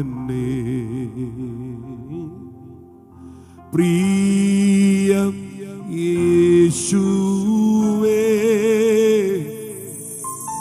മറ്റുള്ളോരെ ദർശിക്കുമ്പോ നോക്കു എന്നെയും. ഇന്ന് രാത്രി ഈ മുറ്റത്ത് തടിച്ചുകൂടിയിരിക്കുന്ന ഈ ജനത്തിന്റെ ഇടയിൽ നിങ്ങളുടെ മേൽ മാത്രമായി ദൈവത്തിന്റെ ദൃഷ്ടി പതിയുമെന്ന് നിങ്ങൾ കൊതിക്കുന്നുണ്ടോ?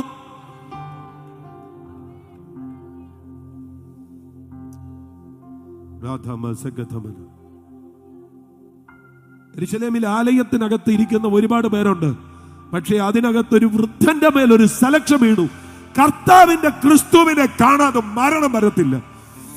ഞാൻ പറഞ്ഞത് അങ്ങനെ ചിലർ ചില പ്രത്യേക ദൈവിക പദ്ധതികൾക്കായി ദൈവം നിയോഗിച്ചു മാറ്റി നിർത്തുന്ന, തന്റെ ഉദ്ദേശത്തിന് വേണ്ടി ദൈവം ഉപയോഗിക്കുവാൻ ആരംഭിക്കുന്ന ചില ദൈവ മനുഷ്യർ.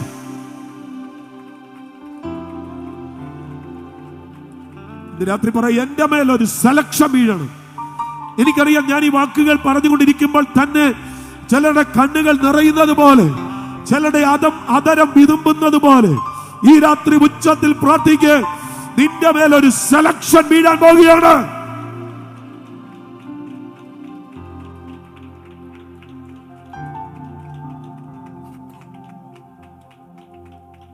ചിലപ്പോ 70 കഴിഞ്ഞ് അച്ചായൻ ചിന്തിക്കുക, എന്റെ മേൽ എന്നാ സെലക്ഷൻ അച്ഛാ? ചുമ്മാ പ്രാർത്ഥിച്ചാ മതി. വീട്ടിൽ നടക്കുന്ന 1-ാം തലമുറയോ 2-ാം തലമുറയോ കർത്താവ് അതിന്റെ നീതിയുടെ ഭാഗമാക്കി മാറ്റി നിർത്തും. ഞാനത് അനുഭവിച്ചയാളാ കേട്ടോ. എൻ്റെ വല്യപ്പച്ചൻ്റെ അമ്മച്ചിയാണ് രക്ഷിക്കപ്പെടുന്നത്. ഞാൻ 4-ാം തലമുറ പെന്തക്കോസ്തുകാരനാണ്. വല്യപ്പച്ചൻ്റെ അമ്മച്ചി, ഈ അമ്മച്ചി നല്ല പ്രാർത്ഥനാ ജീവിതമുള്ള ആളാണ്. ഇന്നും നാട്ടുകാർ പറയും പുത്തൻപീടിയിലെ അമ്മച്ചി പ്രാർത്ഥിക്കുന്ന അമ്മച്ചിയായിരുന്നു. എനിക്ക് 2.5 വയസ്സുള്ളപ്പോഴാണ് അമ്മച്ചി മരിച്ചത്. ഞാൻ ഇപ്പോഴും കരുതുന്നു എൻ്റെ പിന്നിലുള്ള ഏറ്റവും വലിയ ദൈവിക കരുതൽ ഞാൻ തിരിച്ചറിവിലേക്ക് വരുന്നതിന് മുൻപേ നിത്യതയിൽ ചേർക്കപ്പെട്ട ഒരമ്മയുടെ കണ്ണുനീരാണ്. ആരെങ്കിലും ചോദിക്കുക, അങ്ങനെയൊക്കെ സംഭവിക്കുമോ? പിന്നെ അബ്രഹാം മൽക്കീസദേക്കിന് ദശാംശം കൊടുത്തച്ചാ. പക്ഷേ എബ്രായ ലേഖനത്തിൽ പറയുന്നു, വിശ്വാസത്താൽ അബ്രഹാം ദശാംശം വാങ്ങുന്ന ലേവിയോടൊപ്പം മൽക്കീസദേക്കിന് ദശാംശം കൊടുത്തു. അവിടെ എഴുതിയിരിക്കുക, അവന്റെ കടിപ്രദേശത്ത് ഉണ്ടായിരുന്നുവല്ലോ. അപ്പൻ കൊടുത്ത ടൈത്ത് 4-ാം തലമുറയുടെ വിടുതലായി മാറുന്നത് കണ്ടോ? ഇതുപോലെ ഇന്ന് രാത്രി ദൈവവചനത്തിന്റെ മുൻപിൽ നിങ്ങളുടെ അതരം വിതുമ്പുമ്പോൾ, നിങ്ങളുടെ കണ്ണ് നിറയുമ്പോൾ, നിങ്ങളുടെ ഹൃദയം പിടയ്ക്കുമ്പോൾ, കർത്താവേന്ന് നിങ്ങൾ ഹൃദയത്തിന്റെ അടിത്തട്ടിൽ നിന്ന് വിളിക്കുമ്പോൾ, ഞാൻ ആത്മാവിൽ പ്രവചിച്ചു പറയട്ടെ, അതിന്റെ മേൽ ചലിക്കുന്ന ദൈവനീതി ഉണ്ടല്ലോ.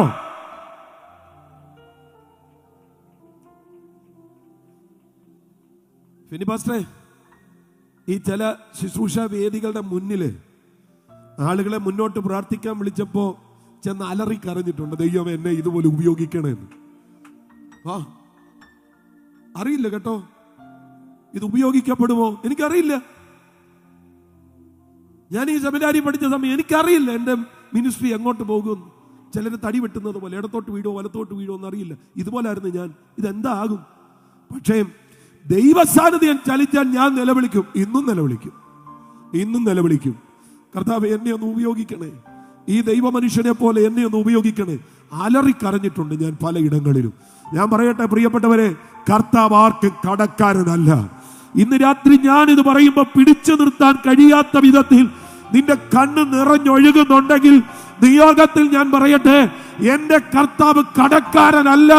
ഈ രാത്രി നിന്റെ മേൽ ഒരു സെലക്ഷന്റെ പുതപ്പ്.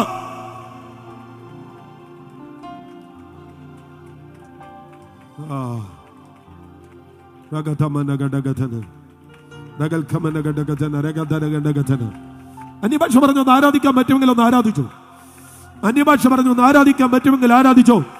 ഇന്ന് രാത്രി നിന്റെ മേലെ ഒരു സെലക്ഷൻ.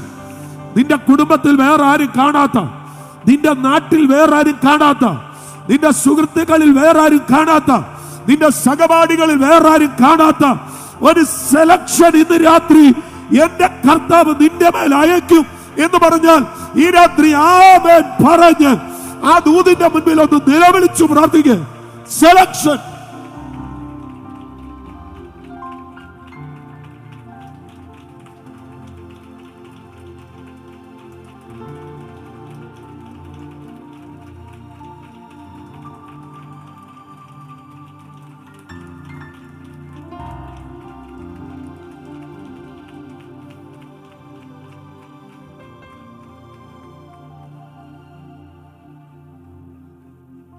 നീ നീതിയെ ഇഷ്ടപ്പെട്ട ദുഷ്ടതയെ ദ്വേഷിക്കുക. എന്റെ ദൈവം നിന്നെ കൂട്ടുകാരിൽ പരമായ ആനന്ദ തൈലം കൊണ്ട് അഭിഷേകം ചെയ്യും. ആ വചനത്തെ അങ്ങനെ ഒന്ന് വിശ്വസിക്കുക.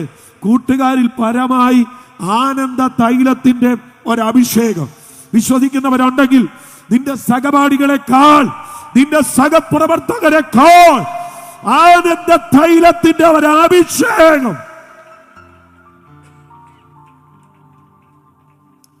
കരങ്ങൾ ഉയർത്തിപ്പിടിച്ചോ, കരങ്ങൾ ഉയർത്തിപ്പിടിച്ചോ, കരങ്ങൾ ഉയർത്തിപ്പിടിച്ചോ. ഉച്ചത്തിൽ നിന്നും പ്രാർത്ഥന, ഉച്ചത്തിൽ പ്രാർത്ഥന. വേദിയിലേക്ക് നോക്കണ്ട, ഇടത്തും വലത്തും ഇരിക്കുന്നവരിലേക്ക് നോക്കണ്ട. കരയണമെങ്കിൽ കരയണം, നിലവിളിക്കണമെങ്കിൽ നിലവിളിക്കണം. കർത്താവിനോട് പറ, എൻ്റെ കർത്താവേ, ഒത്തിരി നാളായി ഒരു ചലനത്തിന് വേണ്ടി ഞാൻ കൊതിക്കുക, ഒത്തിരി നാളായി ഒരു മാറ്റത്തിന് വേണ്ടി ഞാൻ ആഗ്രഹിക്കുക. നീണ്ട കാലഘട്ടങ്ങൾ ഞാൻ ചിന്തിച്ചു, എന്താ ഒരു മാറ്റം ഉണ്ടാകത്തേന്ന്. ഇന്ന് രാത്രി എന്റെ മേല സെലക്ഷൻ. ഏലിയാവിന്റെ മേൽ കിടന്ന പുതപ്പ് അത് എലീശയുടെ മേൽ വീഴുന്നത് പോലെ ഇന്ന് രാത്രി ചിലരുടെ മേൽ അഭിഷേകത്തിന്റെ പുതപ്പിന്റെ ഒരു കൈമാറ്റം ഈ രാത്രി ചലിക്കട്ടെ.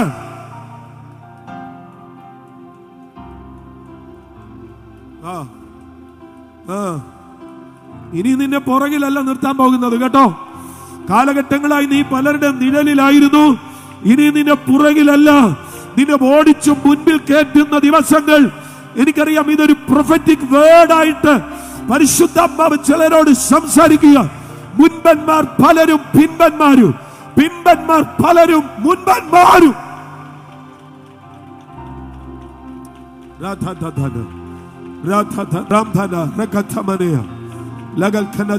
കർത്താവിനോട് പറ, കർത്താവിനോട് പറ, ഇനി എനിക്ക് പിന്നിൽ നിൽക്കേണ്ട കർത്താവേ. കഴിഞ്ഞ വർഷങ്ങൾ, കഴിഞ്ഞ പതിറ്റാണ്ടുകൾ ചിലരുടെ വിരൽ തുമ്പിൽ പിടിച്ച് ഞാൻ പുറകെ നിൽക്കുകയായിരുന്നു. ഇനി എനിക്ക് പുറകിൽ നിൽക്കണ്ട. ഇന്ന് രാത്രി മുന്നിൽ നിൽക്കുന്നവരെ നോയിനി.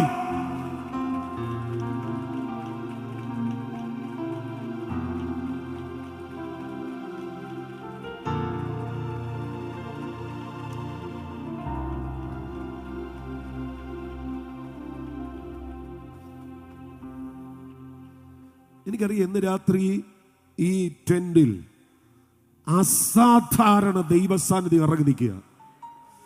ചിലരെ അടിമുടി ചേഞ്ച് ചെയ്യുന്ന, ചിലരോട് നിയോഗത്തിന്റെ ദൈവശബ്ദം പോലെ, പ്രവചന ശബ്ദങ്ങൾ പോലെ വാക്കുകൾ പുറപ്പെടുന്ന അതിശക്തിയേറിയ ഒരു ഇടപെടൽ ഈ രാത്രി നടക്കുന്നു. ചിലരുടെ മേൽ അസാധാരണ ദൈവ സാന്നിധ്യം വെളിപ്പെടുകയാണ് ഈ രാത്രി. അങ്ങനെ കർത്താവ് തൊടുന്നു എന്ന് ബോധ്യമുണ്ടെങ്കിൽ മൗനമാകരുത്, ആത്മാവിൽ പ്രതികരിച്ചോണം.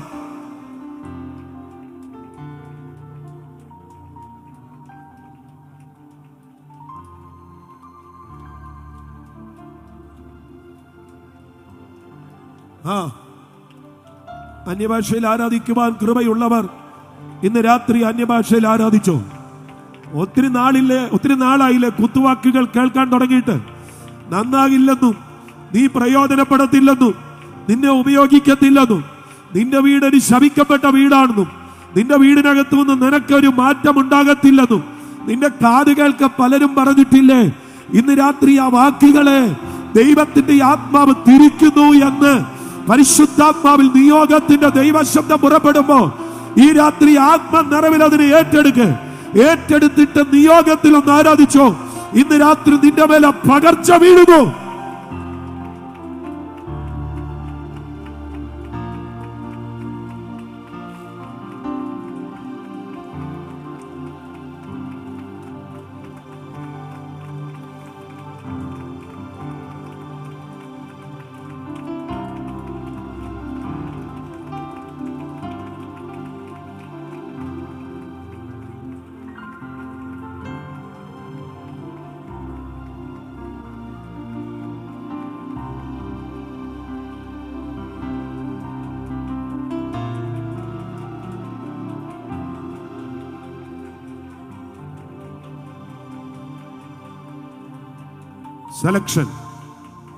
സെലക്ഷൻ കല്ലറകളിലുള്ള എല്ലാവരും അല്ല ഉയർത്തത്, പലരും ഉയർത്തു.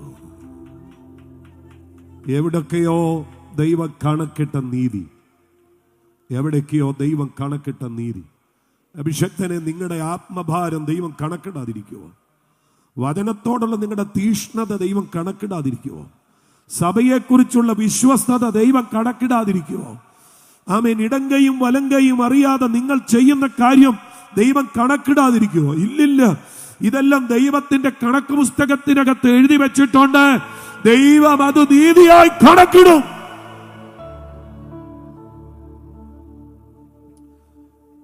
നിദ്ര പ്രാപിച്ച വിശുദ്ധന്മാരുടെ ശരീരങ്ങൾ പലതും ഉയർക്കും. ഇതെങ്കിലും ആശ്ചര്യപ്പെടരുത്. അതുകൊണ്ടാണ് പറയുന്നത്, കല്ലറകളിലുള്ള എല്ലാവരും അവന്റെ ശബ്ദം കേൾക്കും.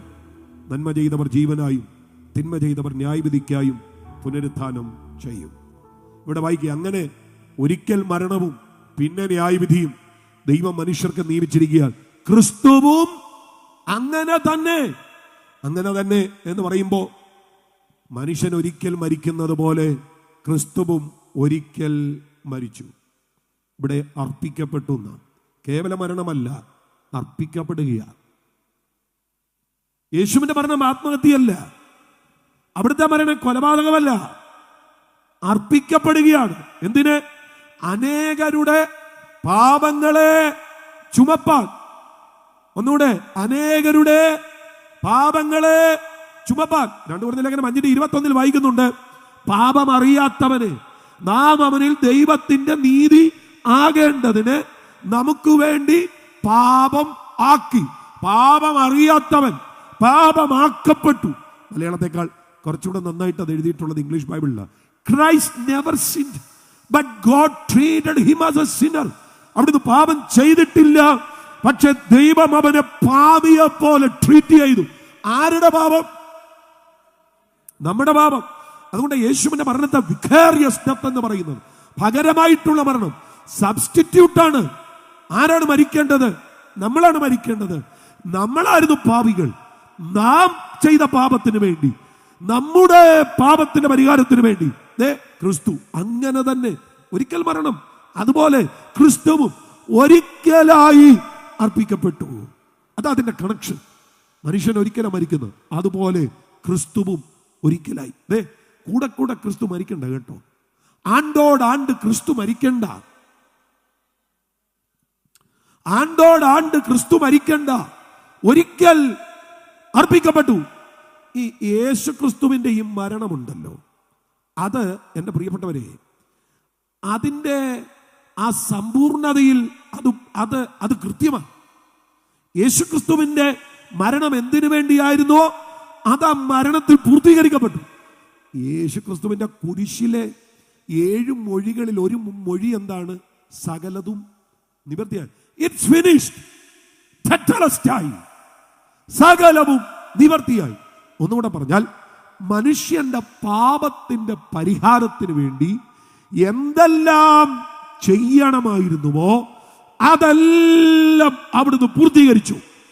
ഇന്ന് രാത്രി ഞാൻ പറയട്ടെ, നിങ്ങളുടെ പാപത്തിന്റെ പരിഹാരത്തിന് വേണ്ടി ഒരർപ്പണങ്ങളും വേണ്ട, ഒരു തർപ്പണങ്ങളും വേണ്ട, ഒരു തീർത്ഥയാത്രകളും വേണ്ട. പകരം ഈ ക്രിസ്തുവിൽ വിശ്വസിച്ചാൽ മാത്രം മതി. ചില്ലിക്കാശ് മുടക്കില്ലാതെ ആ പാപം പരിഹരിക്കപ്പെടാൻ, ആ പ്രശ്നം പരിഹരിക്കപ്പെടാൻ യേശുക്രിസ്തുവിൽ വിശ്വസിച്ചാൽ മതി. മതിന്ന്. നിങ്ങൾ ഏത് വിശ്വാസത്തിലുള്ള ആളാകട്ടെ, നിങ്ങൾ ഏത് ആരാധന രീതിയിലുള്ള ആളാകട്ടെ, അതൊക്കെ ശരിയായിരിക്കാം. പക്ഷെ ഇന്ന് രാത്രി യേശുവേ എന്നൊന്ന് ഉള്ളം തുറന്ന് വിളിച്ചാൽ മതി.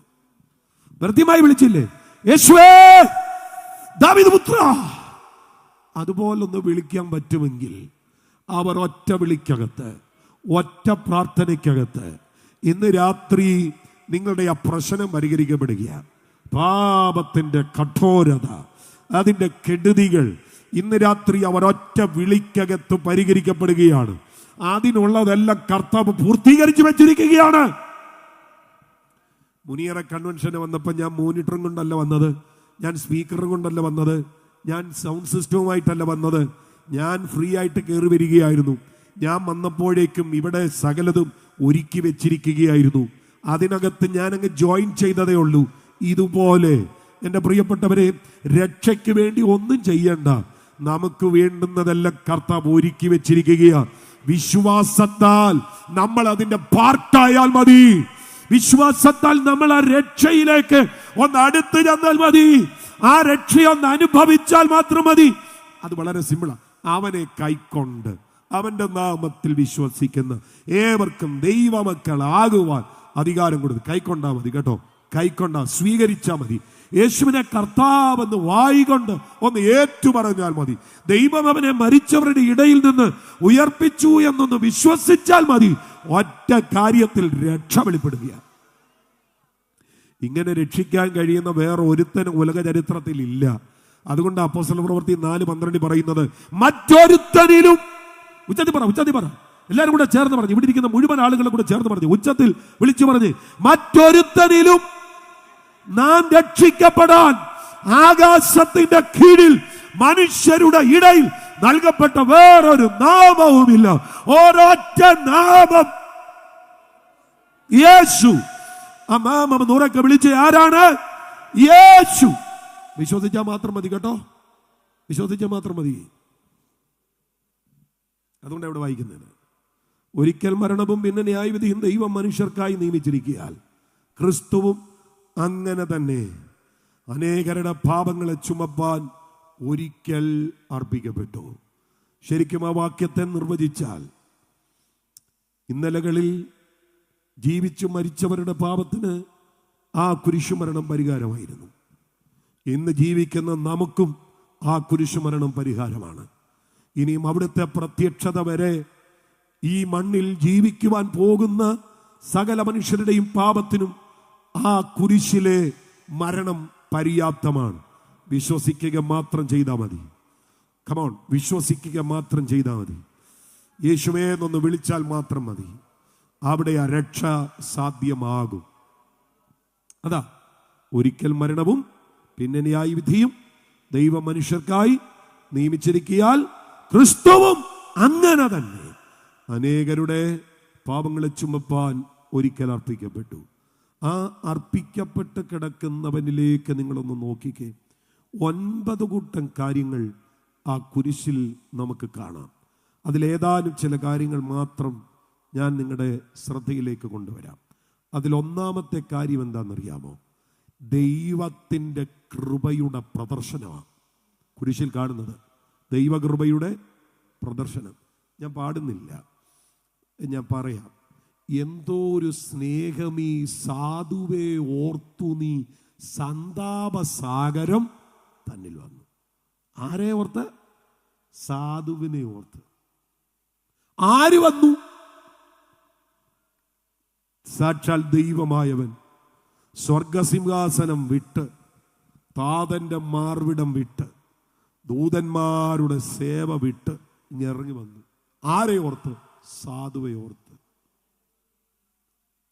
വേറൊരു പാട്ടുണ്ടല്ലോ, ദൂരത്തിരുന്ന ഈ ദ്രോഹിയാം എന്നെ ചാരത്തണച്ചിടാൻ ഏറ്റു കഷ്ടം. കാരുണ്യ നായകൻ കാൽവറി ക്രൂശിൽ കാട്ടിയത് അൻപാണ്.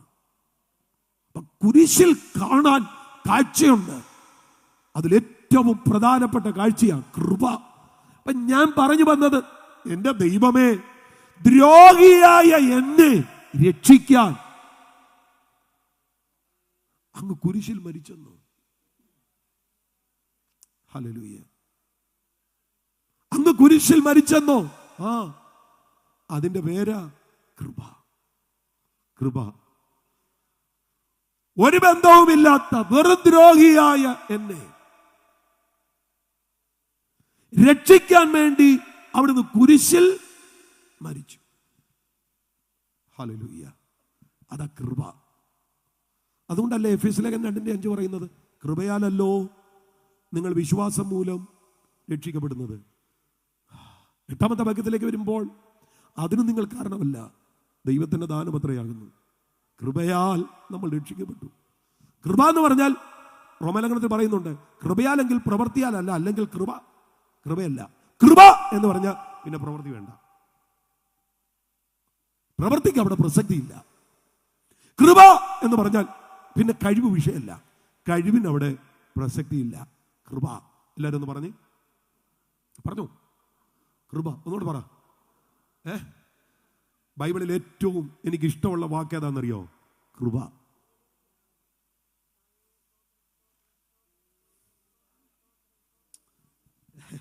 ഇന്ന് രാത്രി എന്നെ പാസ്റ്റർ ഈ വേദിയിൽ നിർത്തിയതിന്റെ പേര് കൃപ. ഞാൻ ആദ്യമായിട്ട് പ്രസംഗിച്ചത് അത് കോതമംഗലത്ത് നെല്ലിമറ്റം എന്ന് പറയുന്ന സ്ഥലത്താണ് ആദ്യത്തെ പ്രസംഗം. റോണി പാസ്റ്ററെ ഗുഡ് ന്യൂസിൽ വന്ന ഒരു ലേഖനം അത് വെട്ടിയെടുത്ത് ബൈബിളിൻ്റെ പുറകിൽ അങ്ങ് ഒട്ടിച്ചു, അതിൻ്റെ കവർ പേജിൽ അങ്ങ് ഒട്ടിച്ചു. ബൈക്കിൽ ഇതുപോലുള്ള പേജിൽ ഗുഡ് ന്യൂസിൽ വന്ന ലേഖനം വെട്ടി അങ്ങ് ഒട്ടിച്ചു. എന്നിട്ട് അത് മൊത്തം കാണാതെ പഠിച്ചു. കേട്ടോ ചാ, അത് മൊത്തം കാണാതെ പഠിച്ചിട്ട് അത് പ്രസംഗിച്ചു. എന്നിട്ട് 3 മിനിറ്റ് കൊണ്ട് തീർന്നു പോയി. അതായിരുന്നു ഞാൻ. ഗുഡ് ന്യൂസിലെ ലേഖനം കാണാതെ പഠിച്ച് ബൈബിളിൽ ഒട്ടിച്ചു വെച്ചിട്ട് അത് പറഞ്ഞിട്ട് 3 മിനിറ്റ് കൊണ്ട് എന്റെ 1-ാം പ്രസംഗം തീർന്നുപോയി. ഇളിഭ്യനായി ഞാൻ ഇരുന്നത് ഇന്നും ഓർക്കുന്നുണ്ട്. ആ എന്നെ ഇന്ന് ഈ രാത്രിയിൽ ഈ വേദിയിൽ കൊണ്ടുവന്ന് നിർത്തിയതിന്റെ പിന്നിൽ ഒറ്റ കാര്യമുള്ളൂ, കഴിവല്ല കൃപ. കഴിവല്ല കൃപ. എല്ലാവരും കൂടെ ഒന്ന് പറഞ്ഞ, എന്നെ മാറ്റിയ ഈ കൃപയ്ക്ക് നിങ്ങളെ മാറ്റാൻ പറ്റുമെന്ന് ഒന്ന് പറഞ്ഞോ കൃപ. നിങ്ങൾ എവിടെ സ്ട്രഗിൾ ചെയ്യുന്നത്? അത് പൊളിയാൻ ഒറ്റ കാര്യം മാത്രം മതി, കൃപ.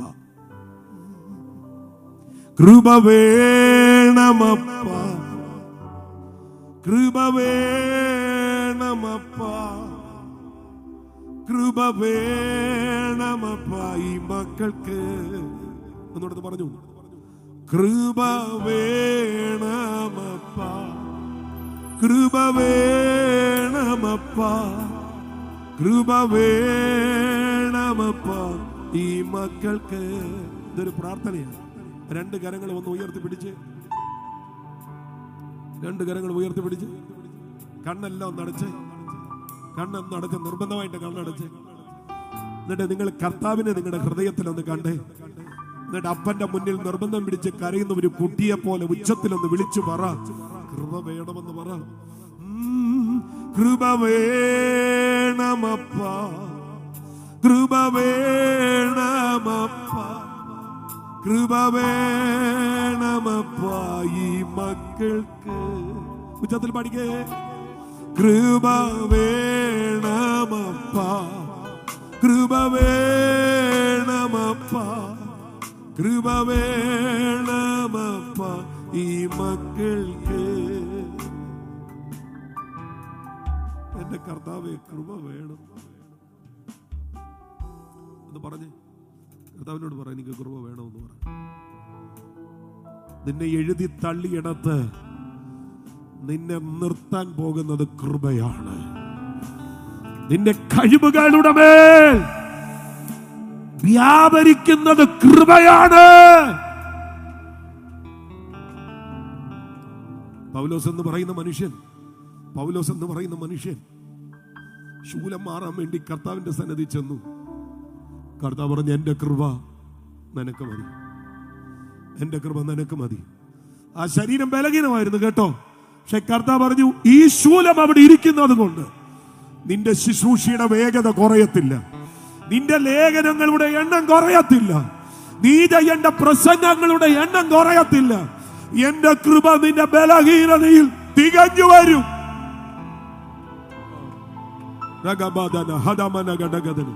പിന്നെ പാസ്റ്റേ അതിന്റെ ശരിയായ മീനിങ് എന്താണെന്നറിയോ? എന്റെ കൃപ നിന്റെ ബലഹീനതയിൽ പൊതിഞ്ഞു വരുമെന്ന്. നിന്റെ അറിവുകേട്, നിന്റെ പരാജയം, നിന്റെ ഇല്ലായ്മ നാട്ടുകാരറിയാതിരിക്കാൻ കർത്താവ് പറയുക, എന്റെ കൃപ നിന്റെ ബലഹീനതയിൽ പൊതിഞ്ഞു പിടിക്കും. ഈ രാത്രി ആ കൃപ ചിലരെ പൊതിയട്ടെ. ഉച്ചത്തിലൊന്ന് പ്രാർത്ഥിച്ച കൃപ കൊണ്ട് ചിലർ പൊതിയപ്പെടട്ടെ.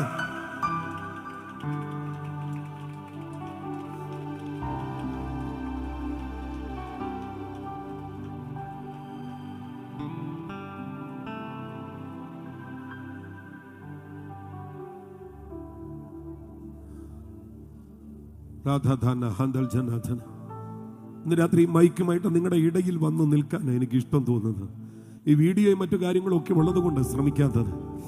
എൻ്റെ പ്രിയപ്പെട്ടവരെ, ഇന്ന് രാത്രി പൊതിഞ്ഞു പിടിക്കുന്ന കൃപ, കുരിശിലേക്ക് നോക്കിയാൽ നിങ്ങൾക്കത് കാണാം, ആ കൃപയുടെ പകർച്ചയെ കാണാം.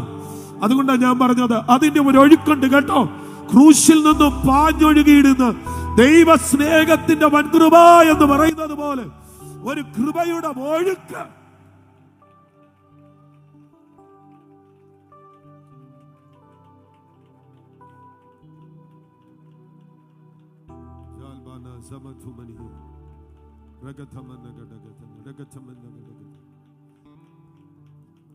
സാൽവേഷൻ ആർമിയുടെ സ്ഥാപക നേതാവ് ജനറൽ വില്യം ബൂത്ത്, അദ്ദേഹം എഴുതിയൊരു പാട്ടുണ്ട്. കൃപാക്കടല് നിന്റെ തീരത്തു ഞാൻ അനേക നാളാകാംക്ഷയോടു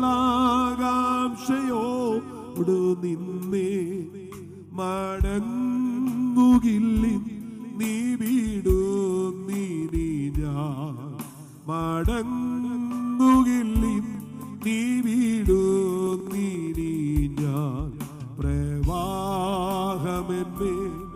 നിൻ പ്രവാഹമെന്നേ നിൻ പ്രവാഹമെന്നേ ഒഴുകാതിരുന്ന കൃപാക്കടല് നിന്റെ തീരത്തു ഞാൻ അനേക നാളാകാംക്ഷയോടു നിന്നേ മടങ്ങുകില്ലി നീ വീടു നീ ഞാൻ പ്രവാഹമെന്നേ നിൻ പ്രവാഹമെന്മേൽ നിൻ പ്രവാഹമെന്മേൽ ഒഴുകാതിരുന്ന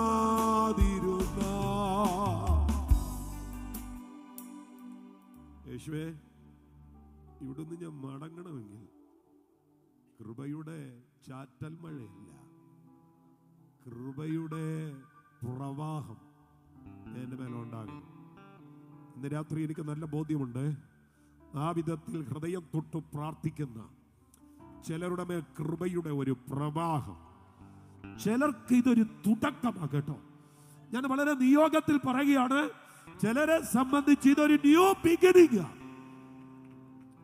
ഒരു പുതിയ ആരംഭം. പണ്ടുള്ളതിനെ ഓർക്കേണ്ട, മുൻപുള്ളതിനെ നിരൂപിക്കേണ്ട. ഇതാ ഞാൻ പുതിയതൊന്ന് ചെയ്യുന്നു.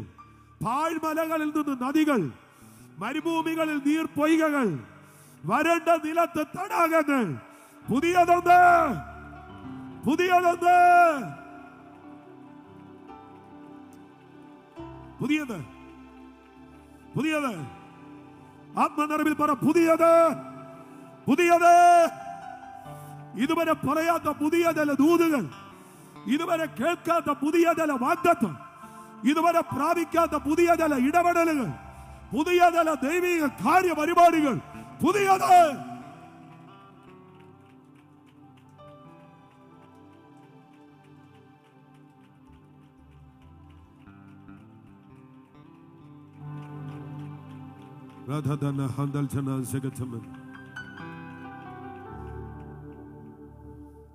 കുരിശിൽ കൃപയുടെ വെളിപ്പാട് കാണാം. കുരിശിൽ രണ്ടാമത് കാണാൻ പറ്റുന്ന ദൈവത്തിന്റെ നീതിയുടെ പ്രദർശനമാണ്. ഇത് തന്നെയാണ് സത്യത്തിൽ നമ്മുടെ മേലുണ്ടാകുന്നത് കേട്ടോ. നമ്മുടെ നീതി പ്രവർത്തികളൊക്കെ കറപിരണ്ട തുണി പോലെയാ, ഒന്നും പറയാനില്ല. അത് നമ്മൾ യേശുവിൽ വിശ്വസിച്ചപ്പോ അവിടുത്തെ പ്രായശ്ചിത്ത രക്തം നമ്മുടെ മേൽ ഒഴുക്കപ്പെട്ടപ്പോ റോമലേഖനം 3:25-26 പറയുന്നു, തന്റെ നീതിയെ പ്രദർശിപ്പിച്ചു. താൻ നീതിമാനും തന്നിൽ വിശ്വസിക്കുന്നവരെ നീതീകരിക്കുന്നവനുമാകേണ്ടതിന് ഇക്കാലത്ത് തന്റെ നീതിയെ പ്രദർശിപ്പിക്കാൻ അത്രേ അങ്ങനെ ചെയ്തത്. നമ്മുടെ മേലുള്ളത് എന്താ? നീതിയുടെ പ്രദർശനം. ഉച്ചത്തി പറ, എന്നാ ഉള്ളേ? ഉച്ചത്തി പറ. സ്വർഗത്തിൽ നിന്ന് ഇപ്പൊ ദൈവം നോക്കുമ്പോൾ നമ്മൾ കാണുന്നത് പാവമല്ല കേട്ടോ, നീതിയാ. നമ്മുടെ നീതിയല്ല, ക്രിസ്തുവിന്റെ നീതി. നമ്മൾ ന്യായവിധിയിൽ നിന്ന് രക്ഷപ്പെട്ടത് ഈ നീതിയുടെ പ്രദർശന നിമിത്തമാ. നമ്മൾ മരിക്കേണ്ടവരാ കേട്ടോ, ശിക്ഷ വിധിക്കപ്പെടേണ്ടവരാ. പക്ഷെ കർത്താവ് പറഞ്ഞു, കുഞ്ഞെ, യേശുവിൽ വിശ്വസിച്ച നിന്നെ ഞാൻ നോക്കുമ്പോ യേശുവിന്റെ നീതിയുടെ പ്രദർശനമാണ് കാണുന്നത്. അതാ നീതിയെ കണക്കിടുക, നീതിയെ കണക്കിടുന്നു. ക്രൂശിൽ നമ്മൾ കാണുന്നത് നീതിയുടെ പ്രദർശനമാണ്. ഹല്ലേലൂയ. ക്രൂശിൽ നമ്മൾ കാണുന്നത് പാപക്ഷമയാണ്. ക്രൂശിൽ നമ്മൾ കാണുന്നത് പാപത്തിന്റെ പരിഹാരമാണ്. ക്രൂശിൽ നമ്മൾ കാണുന്നത് തിരഞ്ഞെടുപ്പാണ്. ക്രൂശിൽ നമ്മൾ കാണുന്നത് നമ്മുടെ ജാമ്യക്കാരനെയാണ്. ഒരുപാട് കാര്യങ്ങൾ ആ വിധത്തിൽ പറയാനുണ്ട്. അനേകരുടെ പാപങ്ങളെ ചുമപ്പാൻ ഒരിക്കൽ അർപ്പിക്കപ്പെട്ടു. അവിടെ കൂടെ തീരുന്നില്ല വാക്യം, അവിടെ കൂടെ തീരുന്നില്ല. ഒരിക്കൽ മരണവും പിന്നെ ന്യായവിധി ദൈവം മനുഷ്യർക്ക് നിയമിച്ചിരിക്കാൻ ക്രിസ്തുവും അങ്ങനെ തന്നെ അനേകരുടെ പാപങ്ങളെ ചുമപ്പാൻ ഒരിക്കൽ അർപ്പിക്കപ്പെട്ടു. അവിടെ തീരുകയല്ല. അങ്ങനെ അർപ്പിക്കപ്പെട്ടവൻ ഇന്നേക്ക് 2000 വർഷങ്ങൾക്ക് മുൻപ് അനേകരുടെ പാപങ്ങളെ ചുമപ്പാൻ കുരിശിൽ അർപ്പിക്കപ്പെട്ടവൻ സഭയുടെ ഭാഗ്യകരമായ പ്രത്യാശ പറയാൻ പോവാ. തനിക്കായി കാത്തു നിൽക്കുന്നവരുടെ രക്ഷയ്ക്കായി പാപം കൂടാതെ രണ്ടാമത് പ്രത്യക്ഷനാകും. ഓ, ആ വാക്യം മനസ്സിലായവർ കരമൊന്ന് ഉയർത്തിപ്പിടിച്ച്, ഈ തനിക്കായി കാത്തു നിൽക്കുന്നവരുടെ രക്ഷയ്ക്കായി അവൻ പാപം കൂടാതെ രണ്ടാമത് പ്രത്യക്ഷനാകുമെന്ന് പറയുമ്പോൾ ആ പാപം കൂടാതെ എന്ന് പറയുന്ന ആ വാക്ക് ഞാനൊന്ന് വിശദീകരിച്ചോളാം. പാപം കൂടാതെ എന്ന് പറഞ്ഞാൽ പാപത്തെ കൈകാര്യം ചെയ്യാതെ. ഒരിക്കൽ അവിടുന്ന് വന്നത് പാപത്തെ കൈകാര്യം ചെയ്യാന്, പാപിയെ കൈകാര്യം ചെയ്യാന്. പക്ഷെ ഇനിയും വരാൻ പോകുന്നത് പാപത്തെയോ പാപിയെയോ കൈകാര്യം ചെയ്യാനല്ല. ആർക്ക് വേണ്ടിയാണ് വരുന്നത്? തനിക്കായി കാത്തു നിൽക്കുന്നവരുടെ രക്ഷയ്ക്കായി. ഒന്നുകൂടെ, ആർക്ക് വേണ്ടിയാണ് വരുന്നത്? തനിക്കായി കാത്തു നിൽക്കുന്നവരുടെ, ഒന്നുകൂടെ പറ, ആർക്ക് വേണ്ടിയാ വരുന്നത്? തനിക്കായി കാത്തു നിൽക്കുന്നവരുടെ. ഇന്ന് രാത്രി കാത്തു നിൽക്കുന്ന ആരെങ്കിലും ഉണ്ടോ? നിങ്ങൾക്ക് വേണ്ടിയാ വരുന്നത്.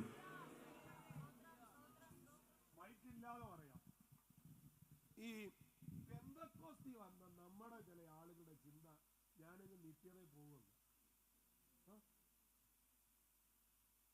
പെന്തക്കോസ്തി വന്ന് മരിച്ചാൽ സ്വർഗത്തിൽ കാണും, പെന്തക്കോസ്തി വന്ന് മരിച്ചാൽ കർത്താവിന്റെ വരവിൽ എടുക്കപ്പെടും. ഈ രണ്ട് ചിന്തകൾ നമുക്ക് എല്ലാവർക്കും ഉണ്ട്. ബാക്കിയുള്ളവരൊന്നും പോകത്തില്ല, നമ്മൾ മാത്രം പോകും. നമുക്ക് തീരാധാരം എഴുതി തന്നിരിക്കുന്ന പോലെയാണ്. അങ്ങനൊന്നും ബൈബിൾ എഴുതിയിട്ടില്ല. തനിക്കായി കാത്തു നിൽക്കുന്നവരുടെ രക്ഷയ്ക്കായി. കാരണം ഈ ചിലര് ചർച്ചിനകത്ത് വന്ന് ഉപ്പിയാക്കിയിരിക്കുന്നത് പോലെ ഇരിക്കുന്നത് കണ്ടിട്ടില്ലേ? കൈയടിക്കത്തില്ല, പാട്ട് പാടത്തില്ല, സ്തോത്രം ചെയ്യത്തില്ല, ബൈബിൾ തുറക്കത്തില്ല. അവര് വന്ന് ജനലിന്റെ സൈഡിലേ ഇരിക്കത്തുള്ളൂ. അതെന്തിനാണെന്നറിയോ? ജനലിന്റെ സൈഡിൽ ഇരിക്കുന്നത്, ഒന്ന് പുറത്തെ കാഴ്ച, രണ്ട് ഈ ബൈബിൾ അവിടെ വെക്കാമല്ലോ. കൈ വെക്കണ്ട, പ്രാർത്ഥിച്ചുകൊണ്ടിരുന്നാൽ മതി. ജനലിന്റെ സൈഡിൽ ബൈബിൾ വെക്കാം. ഈ രഹബത്തിലെ സഹോദരങ്ങൾ കൊട്ടാരക്കര സൈഡിൽ നിന്നാണ് വന്നേ. കൊട്ടാരക്കര ആകാശ് 150 ബൈബിൾ. ആകാശ് എന്ന് പറഞ്ഞാൽ അവർക്ക് പെട്ടെന്ന് മനസ്സിലാവും. കാര്യം എങ്ങനെയാണെന്നറിയോ? വിശുദ്ധന്മാർ ആരാധന കഴിഞ്ഞിട്ട് അവിടെ കയറി പിടിപ്പിച്ച് കഴിഞ്ഞപ്പോൾ ബൈബിൾ എടുക്കുന്ന കാര്യം മൈക്കിൽ കൂടെ പറയാൻ പറ്റാത്തതുകൊണ്ടോ പുറകെ ഇരിക്കുന്നവർ ക്ഷമിക്കണം. സ്വതന്ത്രം. ഞാൻ പറഞ്ഞത് ഇങ്ങനെയുള്ള പുള്ളികളെ ചേർക്കാനല്ല കർത്താവ് വരുന്നത്. അങ്ങനെ വല്ല ചിന്തയുണ്ടെങ്കിൽ 4 മടക്കി പോക്കറ്റ് ഇട്ടേക്കണം. ബൈബിൾ പറയുന്നു തനിക്കായി കാത്തു നിൽക്കുന്നവരുടെ രക്ഷയ്ക്കായി. കാത്തു നിൽക്കുന്നുണ്ടോ? ശരിക്കും പറഞ്ഞാൽ ഈ കാത്തിരിപ്പൊക്കെ പറയുന്നത് ഉള്ളത് പറഞ്ഞ TBMകാരാ. അവരുടെ പാട്ടുകളിലെല്ലാം അതുണ്ട്. കാത്തു കാത്തു നിൽക്കുന്നേ ഞാൻ. അത് വായിച്ചുകൊണ്ട് നിൽക്കുകയാണ്. ഞാൻ പോകാൻ നേരത്തെ മിഠായി മേടിച്ചു തരാം. സ്വതന്ത്രം എഫ് മേജർ സ്വതന്ത്രം. കാത്തു കാത്തു നിൽക്കുന്നേ ഞാൻ യേശുവേ നിൻ നാളിൽ.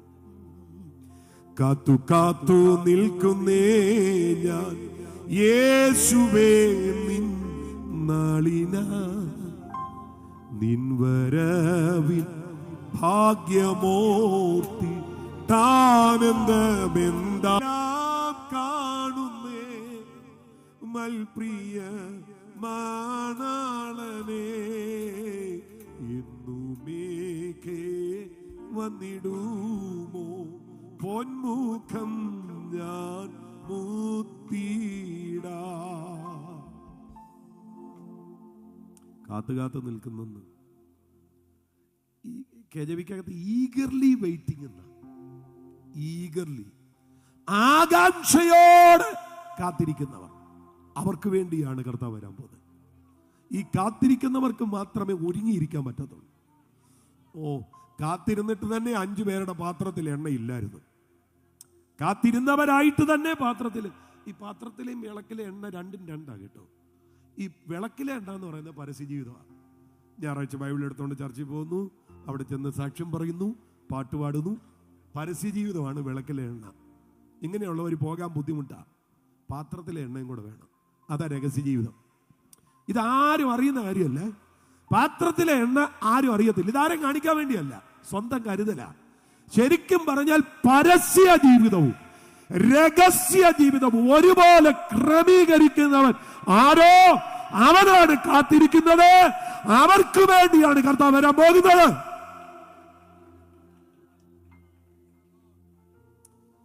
ഇതിന് വേറൊരു വേർഷൻ ഉണ്ട്.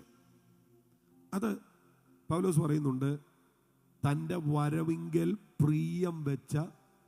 ആ പ്രിയം വെച്ച എന്ന് പറഞ്ഞാൽ തൻ്റെ വരവിനെ സ്നേഹിക്കുന്നവരാണ്. തൻ്റെ വരവിനെ സ്നേഹിക്കുന്ന, പ്രിയം വെച്ച, ലവ് എന്ന പദമാണ്. ആ വരവിനെ സ്നേഹത്തോടെ നോക്കിയിരിക്കുന്ന അവർക്ക് വേണ്ടി കർത്താവ് വരാൻ പോവാ.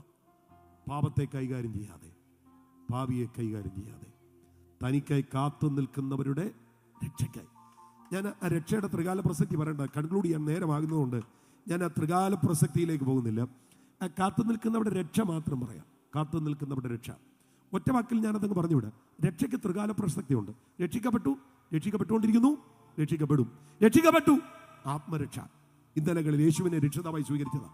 രക്ഷിക്കപ്പെട്ടുകൊണ്ടേയിരിക്കുന്നു.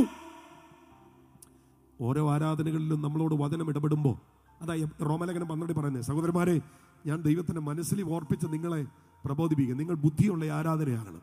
നിങ്ങളുടെ ശരീരങ്ങളെ ജീവനും വിശുദ്ധിയും ദൈവത്തിന് പ്രസാദമുള്ള അതാ യാഗമായി സമർപ്പിക്കണം, ഈ ലോകത്തിന് അനുരൂപരാകാതെ. അപ്പൊ അങ്ങനെ നമ്മൾ നടത്തുന്ന ആ ഒരു വിശുദ്ധ ജീവിതത്തിനായിട്ടുള്ള വചനത്തിന്റെ മുൻപിലുള്ള അനുസരണം ഉണ്ടല്ലോ, നമ്മൾ രക്ഷിക്കപ്പെട്ടുകൊണ്ടിരിക്കുന്നതിന്റെ തെളിവാണ്. വചനം കേട്ടപ്പോ കർത്താവേ ഞാൻ ഇങ്ങനൊന്നും അല്ലല്ലോ എന്ന് തോന്നിയോ, രക്ഷിക്കപ്പെടുക. നിങ്ങൾ കാലഘട്ടങ്ങളായി വിശ്വാസത്തിലുള്ള ആളായിരിക്കും, എന്നാലും എന്നെ ദൈവമേ പോരാല്ലോ എന്ന് പറയുന്നുണ്ടെങ്കിൽ സ്തോത്രം, രക്ഷിക്കപ്പെട്ടതിന്റെ തെളിവാ. ഹല്ലേലൂയ.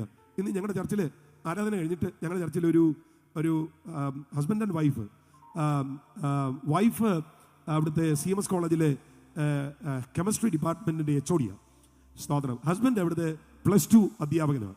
അപ്പൊ അദ്ദേഹം ഇന്ന് എന്നോട് സംസാരിച്ചുകൊണ്ടിരിക്കുമ്പോൾ പറയാ, ചിലപ്പോൾ ഈ പാസ്റ്ററുടെ പ്രസംഗം കേൾക്കും പേടി വരും. ഇങ്ങനെ പിള്ളേരൊക്കെ പഠിപ്പിക്കുമ്പോൾ ചിലപ്പോൾ എന്തായാലും പറയും. ഞാൻ ഇതിങ്ങനെ സെറ്റ് ചെയ്തുകൊണ്ടിരിക്കുക. സ്തോത്രം. എൻ്റെ പ്രിയപ്പെട്ടവർ, ഇതുണ്ടാകണം. വചനം കേൾക്കുമ്പോൾ കർത്താവേ പോരാല്ലോ, കർത്താവേ ഞാൻ അത്രയും അങ്ങോട്ട് ആയിട്ടില്ലല്ലോ എന്ന് തോന്നുമ്പോൾ, ചിലതിനോട് ഗുഡ് ബൈ പറയുമ്പോൾ, ചിലതിനോട് നോ പറയുമ്പോൾ, ആമേൻ, നമ്മുടെ അകത്തുണ്ടാകുന്ന ഒരു മാറ്റം ഉണ്ടല്ലോ. നമ്മൾ രക്ഷിക്കപ്പെട്ടുകൊണ്ടിരിക്കുക. ആത്മാവ് രക്ഷിക്കപ്പെട്ടു, ദേഹി രക്ഷിക്കപ്പെട്ടുകൊണ്ടിരിക്കുന്നു. ഇത് മരണം വരെ തുടരേണ്ട പ്രോസസ്സാണ്. ഒരു വാക്യം പറയാം, പാപത്തിൽ നിന്ന് സ്വാതന്ത്ര്യം പ്രാപിച്ച് ദൈവത്തിന്റെ ദാസന്മാരായിരിക്കാൻ നിങ്ങൾക്ക് ലഭിക്കുന്ന ഫലം വിശുദ്ധീകരണം. അതിന്റെ അന്തം നിത്യജീവൻ. വിശുദ്ധീകരണത്തിന്റെ എന്ന് പറയുന്ന നിത്യജീവനാണ്. ഒന്നുകിൽ മരണം, അല്ലെ കർത്താവിന്റെ വരവ്. അവിടെ വരെ പോകണം വിശുദ്ധീകരണം. അല്ലാതെ എനിക്ക് 70 എനിക്ക് 80 എനിക്ക് 90 വിശുദ്ധീകരണം പിള്ളേർക്ക് എനിക്ക് വേണ്ട. നോ. മരിക്കുന്ന ദിവസം വരെ, സെക്കൻഡ് വരെ വിശുദ്ധീകരണ പ്രക്രിയ തുടരണം. അതായത് രക്ഷിക്കപ്പെട്ടുകൊണ്ടിരിക്കുന്നു എന്ന് പറയുന്ന പ്രോസസ് അന്ന് വരെ തുടരണം. രക്ഷിക്കപ്പെട്ടുകൊണ്ടിരിക്കുന്നു. അടുത്ത വാക്ക രക്ഷിക്കപ്പെടും. അത് ദേഹരക്ഷയാണ്. ദേഹം രക്ഷിക്കപ്പെട്ടിട്ടില്ലാത്തത് കൊണ്ട് നര വന്ന്. സഹോദരൻ, ഒരു ഉദാഹരണം പറഞ്ഞോട്ടെ. 25-ാമത്തെ വയസ്സിലൊക്കെ എന്നെ ആരോഗ്യമായിരുന്നല്ലയോ. ഇപ്പോൾ പ്രായമൊക്കെ ആയപ്പോൾ ആരോഗ്യമൊക്കെ ഒന്ന് കുറഞ്ഞു. എല്ലാവർക്കും ഉണ്ടത്, അത്രയല്ല, എല്ലാവർക്കും ഉണ്ട് ഇല്ലേ? 30-ലെ ആരോഗ്യമാണോ 45? 45-ലെ ആരോഗ്യമാണോ 55? ഇത് ഡൗൺ ആയിക്കൊണ്ടിരിക്കുക. അതിന്റെ കാരണം എന്താണെന്നറിയോ? ദേഹം രക്ഷിക്കപ്പെട്ടിട്ടില്ല. നമ്മുടെ ദേഹം രക്ഷിക്കപ്പെട്ടിട്ടില്ല. അപ്പച്ചൻ വൃദ്ധനായിരിക്കുന്നതും ഞാനും നിങ്ങൾ വാർദ്ധക്യത്തിലേക്ക് പോകുന്നതും നമ്മുടെ ദേഹം രക്ഷിക്കപ്പെടാത്തതുകൊണ്ടാണ്. പക്ഷെ ഈ ദേഹം രക്ഷിക്കപ്പെടും കേട്ടോ, നമ്മുടെ കർത്താവിന്റെ വരവെങ്കിൽ.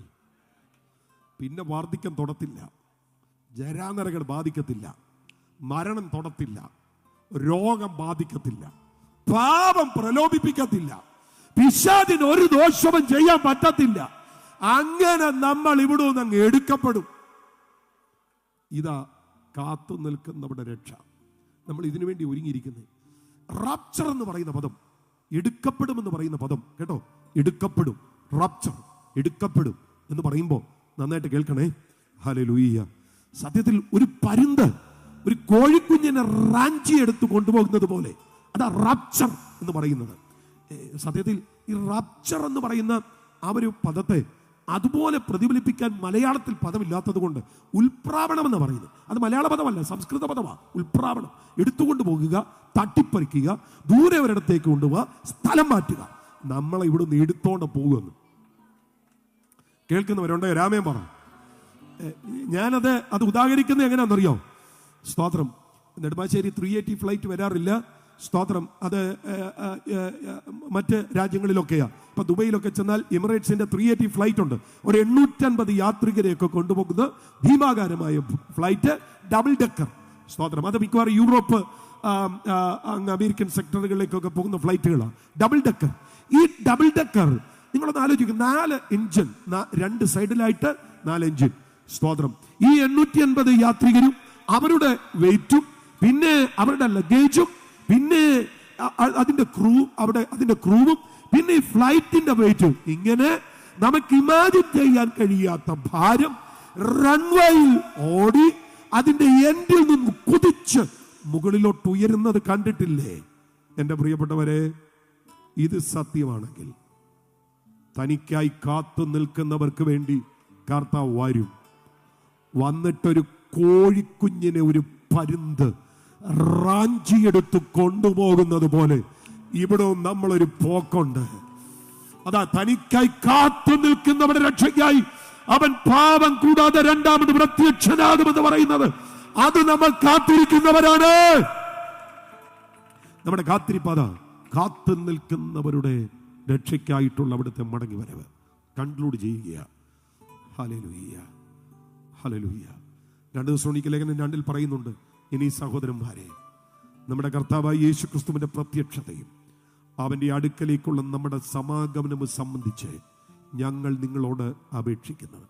അവിടുത്തെ പ്രത്യക്ഷത, ഇവിടെ നിന്ന് നമ്മൾ അവിടുത്തെ അടുക്കലേക്കുള്ള സമാഗമനം ഞാനതൊരു അക്കാഡമിക് ലെവലിൽ പറയുകയാണ്. അതിനുപയോഗിച്ചിരിക്കുന്ന ഗ്രീക്ക് പദം എപ്പിസുനഗോഗെ, gathering together in one place.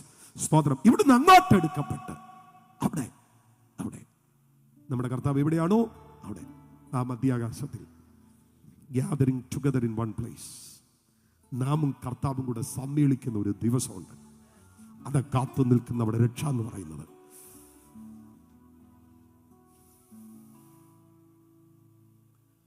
ഒരാമൻ പറഞ്ഞാട്ടെ. പോരെ, ശബ്ദം ഉയർത്തി. തനിക്കായി കാത്തു നിൽക്കുന്നവരുടെ രക്ഷയ്ക്കായി കർത്താവ് വരും. ക്രിസ്തുവിൽ മരിച്ചവർ, അവരെ വിളിക്കുന്ന പേര് അദൃശ്യ സഭ എന്നാണ് കേട്ടോ. അവർ ഉയർക്കും മുൻപേ. പിന്നെ ജീവനോട് ശേഷിക്കുന്ന നാം, നമ്മെ വിളിക്കുന്ന പേര് ദൃശ്യ സഭ. അദൃശ്യ സഭയും ദൃശ്യ സഭയും. അദൃശ്യ സഭ മുൻപേ ഉയർക്കും, ദൃശ്യ സഭ രൂപാന്തരപ്പെടും. എന്നിട്ട് ഒരുമിച്ച് അങ്ങോട്ടൊരു പോക്കുണ്ട്. ഈ ഗേഹം വിട്ടുപോകിലും ഈ ദേഹം കെട്ടുപോകിലും കർത്തൻ കാഹള നാദത്തിൽ ഒത്തു ചേർന്നിടും നാമിനി. ഈ ഗേഹം വിട്ട് ഈ ദേഹം കെട്ടുപോയിട്ടും നമ്മൾ ഒത്തുചേരുന്ന ഒരു ദിവസമുണ്ട്. അതാ നമ്മുടെ രക്ഷ, കാത്തു നിൽക്കുന്നവരുടെ രക്ഷ, നമ്മൾ അനുഭവിച്ചുകൊണ്ടിരിക്കുന്ന ആത്മരക്ഷയുടെ പൂർണ്ണതയായ ദേഹരക്ഷ സംഭവിക്കുന്ന ദിവസം. ഒരുങ്ങിയിട്ടുണ്ടോ? ഒരുങ്ങിയിട്ടുണ്ടോ? എന്തിനാണ് മുനീറ കൺവെൻഷൻ? ഉച്ചയ്ക്ക് 2:30 ഇറങ്ങിയതാ ഞങ്ങൾ കോട്ടയത്ത് നിന്ന്, കേട്ടോ. എന്തിനാ ഇത്രയും ദൂരം വാഹനം ഓടിച്ച് ഇവിടെ വന്നത്? ഇത് പറയാൻ വേണ്ടി, കെട്ടുകഥ പറയാനല്ല. ഇന്ന് രാത്രി ഒരു ഒരുക്കത്തോടെ, ഒരു സമർപ്പണത്തോടെ കർത്താവിന്റെ വരവിന് വേണ്ടി നോക്കിപ്പാർത്ത് സമർപ്പിച്ച് പ്രാർത്ഥിച്ച് മടങ്ങാൻ ഇന്ന് രാത്രി ചോദ്യം ഒരുങ്ങിയിട്ടുണ്ടോ? ഏറ്റവും അവസാനമായി ഞാൻ ചോദിച്ചു നിർത്തട്ടെ, കാഹളം ധ്വനിക്കുമ്പോ കേൾക്കുമോ? കേൾക്കുമോ? അങ്ങനെ കേൾക്കാൻ കഴിയുന്ന ഒരു കാതാണോ ഉള്ളത്? ഒന്ന് പ്രാർത്ഥിക്കേ. കർത്താവേ, കാഹളം ധ്വനിക്കുമ്പോൾ അത് കേൾക്കാനുള്ള കാതെനിക്ക് തരണം. ഞാൻ കൈവിടപ്പെട്ടു പോകരുത്. പുസ്തകങ്ങൾ തുറക്കുമ്പോൾ എൻ്റെ പേര് പുസ്തകത്തിൽ ഉണ്ടാകണം. എത്ര പേര് അങ്ങനെ ഒന്ന് പ്രാർത്ഥിക്കും? കണ്ണുകളെല്ലാം അടച്ച്, കണ്ണുകളെല്ലാം അടച്ച്, കണ്ണുകളെല്ലാം അടച്ച്. പേർ വിളിക്കും നേരം കാണും, പേർ വിളിക്കും നേരം കാണും, പേർ വിളിക്കും നേരം കാണും,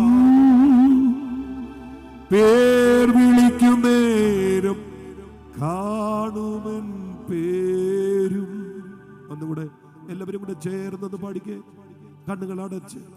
പേർ വിളിക്കും നേരം കാണും, പേർ വിളിക്കും നേരം കാണും, പേർ വിളിക്കും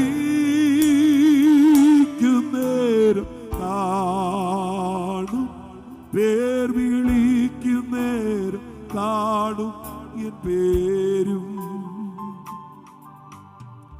എഴുന്നേറ്റ് നിന്നൊന്ന് പ്രാർത്ഥിക്കാൻ പോവാം. ഒറ്റ വ്യക്തികൾ ഈ ഗ്രൗണ്ട് വിട്ട് ഇപ്പൊ പോകരുത്. അടുത്ത 5 മിനിറ്റിനകത്ത് ആശീർവാദം പറയും. ഒന്ന് എഴുന്നേറ്റ് നിന്ന്, എഴുന്നേറ്റ് നിന്ന്. എനിക്കറിയാം ഭയങ്കര ദൈവ സാന്നിധ്യം ഈ ഗ്രൗണ്ടിൽ വ്യാപരിക്കുക. 1.5 മണിക്കൂറായി ഞാൻ ഈ സ്റ്റേജിൽ നിൽക്കുക. ഒരൊറ്റ മനുഷ്യൻ പോലും അലക്ഷ്യമാകാന്നതിൻ്റെ പിന്നിലെ കാരണം റജിപ്പാസിന്റെ പ്രസംഗമല്ല, ഇവിടെ വ്യാപരിക്കുന്ന ദൈവ സാന്നിധ്യ. കട്ടിയായി നിറഞ്ഞു നിൽക്കുന്ന ഒട്ടനവധി ആളുകൾ കരയുന്നതും കണ്ണു തുടയ്ക്കുന്നതും തുടർച്ചയായിട്ട് ഞാൻ കാണുകയായിരുന്നു. ഇതൊക്കെ ദൈവസാന്നിധ്യം ചലിക്കുന്നിടത്താണ് ഉണ്ടാകുന്നത്.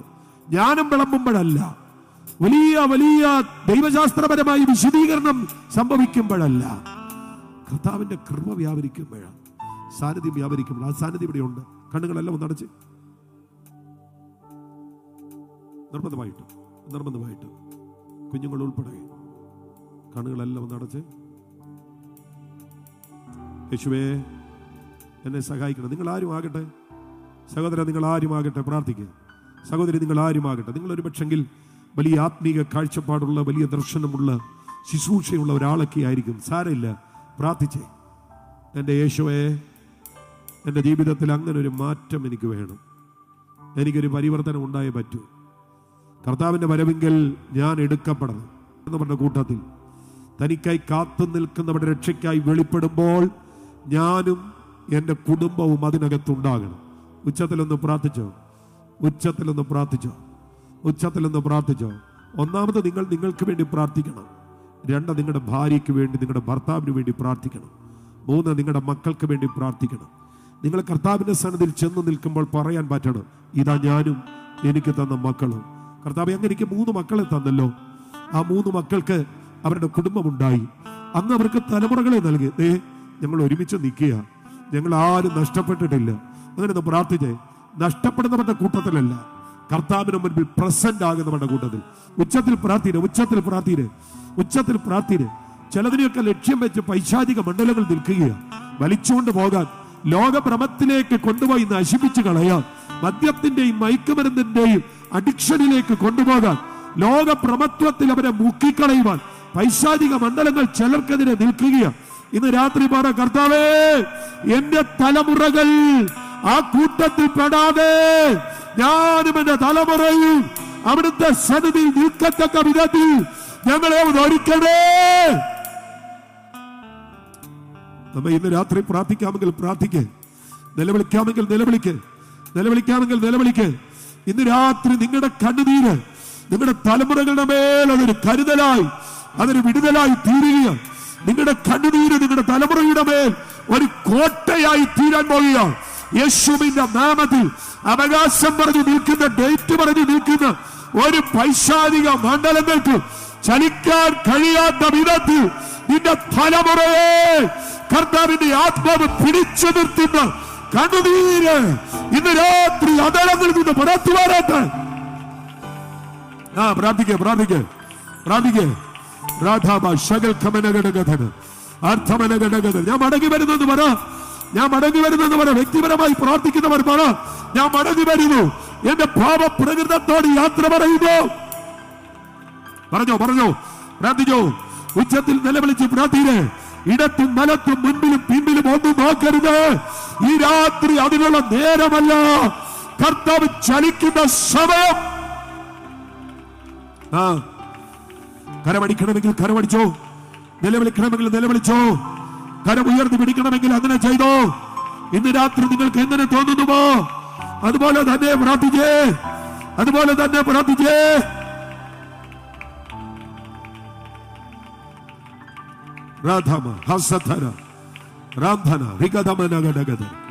കർത്താവിനോട് പറ, കർത്താവേ, എന്റെ വീടിനകത്ത് ഒരു മദ്യപാനി ഉണ്ടാകല്ലേ, എന്റെ തലമുറയിൽ നിന്ന് ഒരു പുകവലിക്കാരൻ വരല്ലേ, എന്റെ കൊച്ചുമക്കളുടെ കൂട്ടത്തിൽ ഒരു ഡ്രഗ് അഡിക്റ്റ് ഉണ്ടാകല്ലേ കർത്താവേ, ഒരു ക്രിമിനൽ ഉണ്ടാകല്ലേ, ഒരു പോലീസ് കേസ് ഉള്ളവൻ ഉണ്ടാകല്ലേ, കോർട്ടിൽ കയറിയിറങ്ങി നടക്കുന്നവൻ എന്റെ വീട്ടിൽ വരല്ലേ. പ്രാർത്ഥിക്ക് പ്രിയരെ, പ്രാർത്ഥിക്ക് പ്രിയരെ, പ്രാർത്ഥിക്കേ, പ്രാർത്ഥിക്കേ. കണ്ണുനീരോട്, കണ്ണുനീരോട്, കണ്ണുനീരോട്.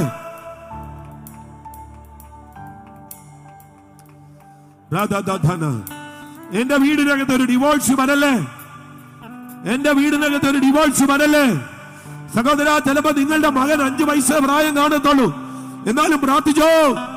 നിങ്ങളുടെ പ്രാർത്ഥന നിങ്ങളുടെ തലമുറയുടെ മേൽ ഒരു കോട്ടയായി വെളിപ്പെടാൻ പോകുന്നു. അങ്ങനെയുള്ള ചില പൈശാചിക പദ്ധതികൾ പൊളിയുന്നു, പൊളിയുന്നു, പൊളിയുന്നു, പൊളിയുന്നു. നിയോഗത്തോടെ ആരാധിച്ച് പ്രാർത്ഥിച്ച്. കരമടിക്കുന്നവർ നന്നായി കരമടിച്ച്, അന്യഭാഷ പറയുന്നവർ നന്നായി അന്യഭാഷ പറഞ്ഞ്, പ്രാർത്ഥിക്കുന്നവർ ഉച്ചത്തിൽ പ്രാർത്ഥിച്ച്.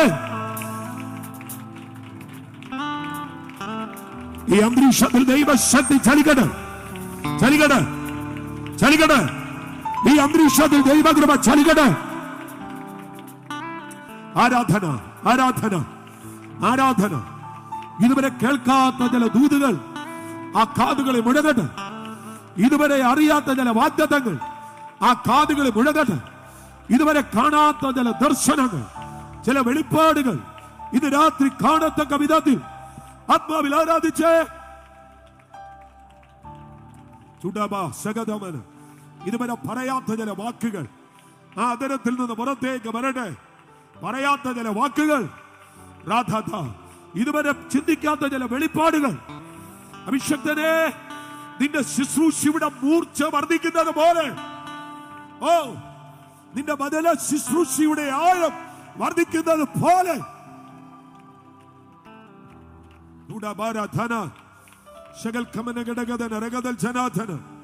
കുഞ്ഞുങ്ങൾ, ചെറുപ്പക്ക, പരിസരം മറന്നാരാധിക്ക്, പരിസരം മറന്നാരാധിക്ക്, പരിസരം മറന്നാരാധിക്ക്. അഭിഷക്തന്മാരുടെ മേൽ ഇന്ന് രാത്രി ശുശ്രൂഷയുടെ ഒരു കൈമാറ്റം, മൂപ്പന്മാരുടെ കൈവപ്പിനാൽ പ്രവചനത്താൽ നിന്നിലുണ്ടായ കൃപാവരം എന്നതുപോലെ ഈ രാത്രി ഇംപാർട്ടേഷനുകൾ സംഭവിക്കട്ടെ. ഇംപാർട്ടേഷനുകൾ, ഇംപാർട്ടേഷനുകൾ.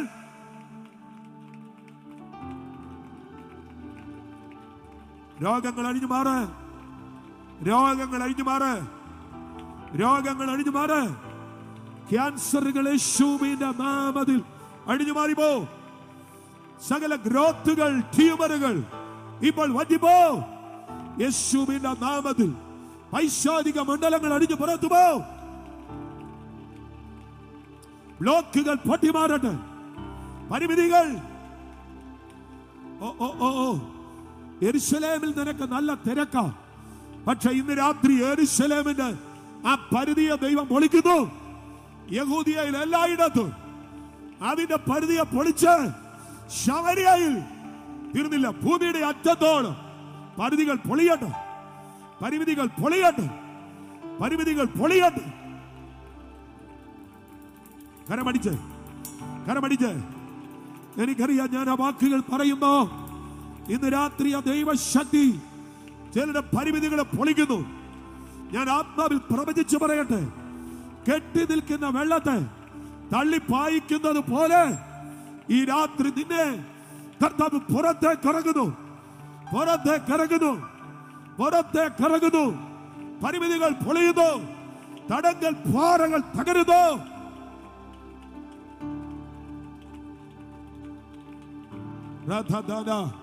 കൊടിയ കാറ്റ് വീശുന്നത് പോലെ, വസ്ത്രങ്ങളിൽ തീ പിടിക്കുന്നത് പോലെ ദൈവമഹത്വം ഈ ഗ്രൗണ്ടിൽ, ഈ ജനത്തിന്റെ മേൽ ഈ രാത്രി ചലിക്കട്ടെ.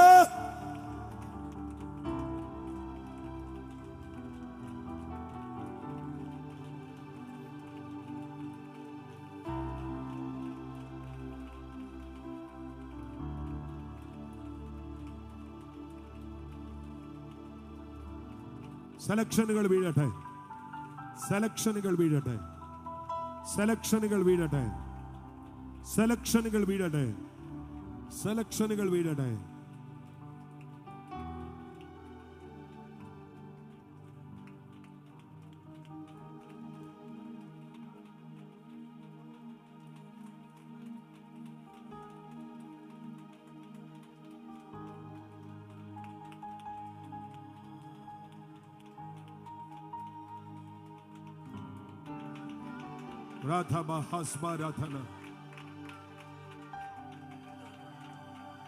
ഇന്ന് രാത്രി ഈ വചനത്തിന് മുമ്പാകെ ഞാൻ എന്നെ മുഴുവനായി സമർപ്പിക്കുന്നു എന്ന് പറയുന്നവർ മാത്രം ആ കരമൊന്ന് ഉയർത്തിപ്പിടിച്ച് ഒന്ന് പ്രാർത്ഥിച്ച്. യേശുവേ, എൻ്റെ ദേഹം, ദേഹി, ആത്മതലങ്ങളെ ഞാൻ മുഴുവനായി അവിടുത്തെ സന്നിധിയിൽ സമർപ്പിക്കുന്നു. ഈ പറയുന്ന വചനത്തിന്റെ വിടുതൽ എൻ്റെ അകത്ത് ചലിക്കണമേ. ഉച്ചത്തിൽ പ്രാർത്ഥിച്ചോ. രക്ഷിക്കപ്പെട്ടുകൊണ്ടേ ഇരുന്ന് ഏറ്റവും ഒടുവിൽ ആ രക്ഷയിലേക്ക് കയറാൻ, ഇനി അനാത്മികത്വത്തിലല്ല, ജഡികതയിലല്ല, കൃപയിൽ നിൽക്കാൻ ഞാൻ എന്നെ സമർപ്പിക്കുന്നു. കർത്താവ്, ഈ ജനത്തെ കരമുയർത്തി പ്രാർത്ഥിക്കുന്ന ജനത്തെ ഞാൻ അനുഗ്രഹിക്കുന്നു. ഇവരൊരു അനുഗ്രഹമാകട്ടെ യേശുവിൻ നാമത്തിൽ തന്നെ. 2 ചോദ്യങ്ങളോട് ചോദിക്കാനുണ്ട്. കരങ്ങൾ താഴ്ത്തിയിട്ടോ. ഒന്ന്, പാസ്റ്ററെ, ഞാനിങ്ങനെ യോഗത്തിനൊക്കെ പോയിട്ടുണ്ട്, പക്ഷേ യേശുവിന് വേണ്ടി എൻ്റെ ഹൃദയത്തെ കൊടുത്തിട്ടില്ല. ഞാൻ ഇനി യേശുവിന് വേണ്ടി ജീവിക്കുമെന്നൊരു വാക്ക് ഞാൻ പറഞ്ഞിട്ടില്ല. ഇന്ന് രാത്രി ഞാനത് പറയാൻ പോവാം. എനിക്ക് വേണ്ടി ഒന്ന് പ്രാർത്ഥിക്കണം. അങ്ങനെ പറയുന്ന ആരെങ്കിലും ഉണ്ടെങ്കിൽ ആ കരമൊന്ന് ഉയർത്തിപ്പിടിച്ചോ. പഴയ ജീവിതത്തിൽ നിന്ന് വ്യത്യാസപ്പെട്ട ഒരു പുതിയ ജീവിതം നയിക്കാൻ ഞാൻ ആഗ്രഹിക്കുന്നു. ആരെങ്കിലും ഉണ്ടെങ്കിൽ, ഇത്രയും പേര് ഇവിടെ ഉണ്ടല്ലോ, ആരെങ്കിലും ഉണ്ടെങ്കിൽ കരമൊന്ന് ഉയർത്തിപ്പിടിച്ചു. കർത്താവ് അനുഗ്രഹിക്കട്ടെ. ഒത്തിരി കരങ്ങൾ ഞാൻ കാണുന്നു, ഒത്തിരി കരങ്ങൾ ഞാൻ കാണുന്നു. കർത്താവ് നിങ്ങളെ അനുഗ്രഹിക്കട്ടെ, കർത്താവ് നിങ്ങളെ അനുഗ്രഹിക്കട്ടെ. കരം ഉയർത്തിപ്പിടിച്ചോ. ആമേൻ. ഞാൻ പറയുന്ന വാക്കുകൾ നിങ്ങളുടെ ഹൃദയത്തിനകത്തൊന്ന് പറഞ്ഞു. യേശുവേ, ഇന്ന് രാത്രി ഞാൻ എൻ്റെ ജീവിതത്തെ മുഴുവനായി അവിടുത്തെ സന്നിധിയിൽ സമർപ്പിക്കുന്നു. ഇനി എനിക്കൊരു ജീവിതമുണ്ടെങ്കിൽ അത് ഞാൻ അങ്ങേക്ക് വേണ്ടി ജീവിക്കും.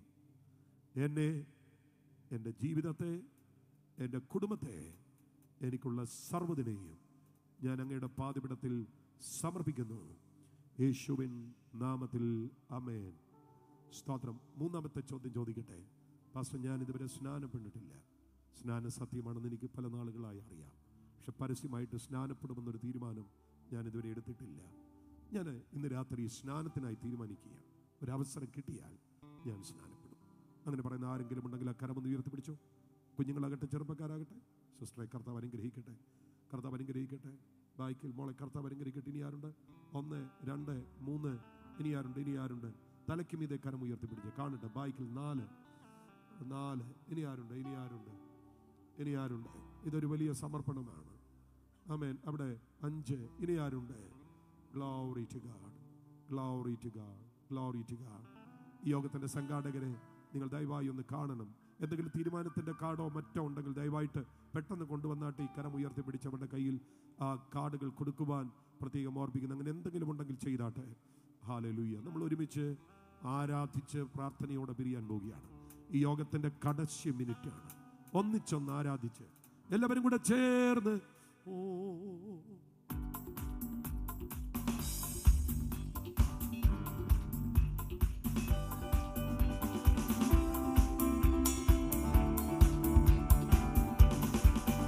അവൻ വരുന്ന നാളിൽ എന്റെ കരം പിടിച്ചു തന്റെ മാർവോടണച്ചിടുമേ. അവൻ വരുന്ന നാളിൽ എന്റെ കരം പിടിച്ചു തന്റെ മാർവോടണച്ചിടുമേ. ആ സമൂഹമതിൽ അന്നു കർത്തനുമായി ആഘോഷിക്കും സന്തോഷത്താൽ. ആ സമൂഹമതിൽ അന്നു കർത്തനുമായി ആഘോഷിക്കും സന്തോഷത്താൽ. കണ്ടിടും പ്രിയനെ ഞാൻ കണ്ടിടും, അന്യനല്ല സ്വന്തം കണ്ണം തന്റെ മുഖം കണ്ടിടും. കണ്ടിടും പ്രിയനെ ഞാൻ കണ്ടിടും, അന്യനല്ല സ്വന്തം കണ്ണം തന്റെ മുഖം കണ്ടിടും. യേശുവേ മണാളനേ, പ്രത്യാശയും പ്രതീകമേ. യേശുവേ മണാളനേ, പ്രത്യാശയും പ്രതീകമേ. കാലമെല്ലാം കഴിയും, ഇന്ന് കാണുന്നതെല്ലാം അഴിയും. കാലമെല്ലാം കഴിയും, ഇന്ന് കാണുന്നതെല്ലാം അഴിയും. നിന്റെ പുതുയുഗം തിരിയും. തിരികെ വരാതെ നിത്യതയിൽ മറയും. നിന്റെ പുതുയുഗം തിരിയും, തിരികെ വരാതെ നിത്യതയിൽ മറയും. ദൈവിക ഭവനം പുതുവീടുകൾ ഒരുക്കിയവൻ. ദൈവിക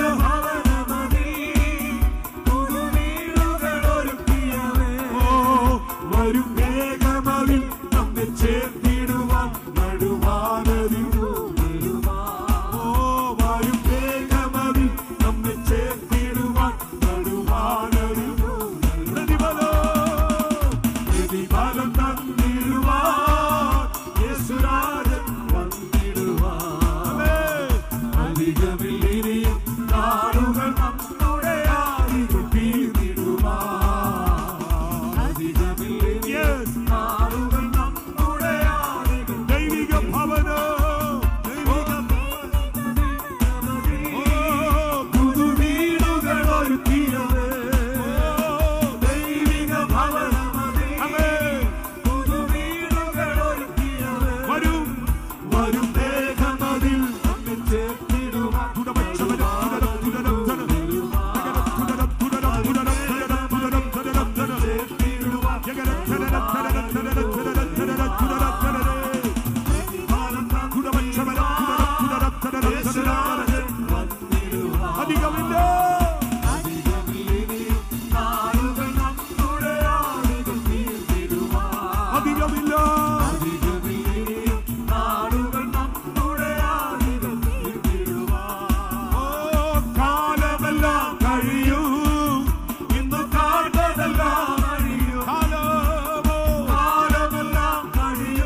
പുതുയുഗം, പിന്നെ പുതുയുഗം വിരിയും.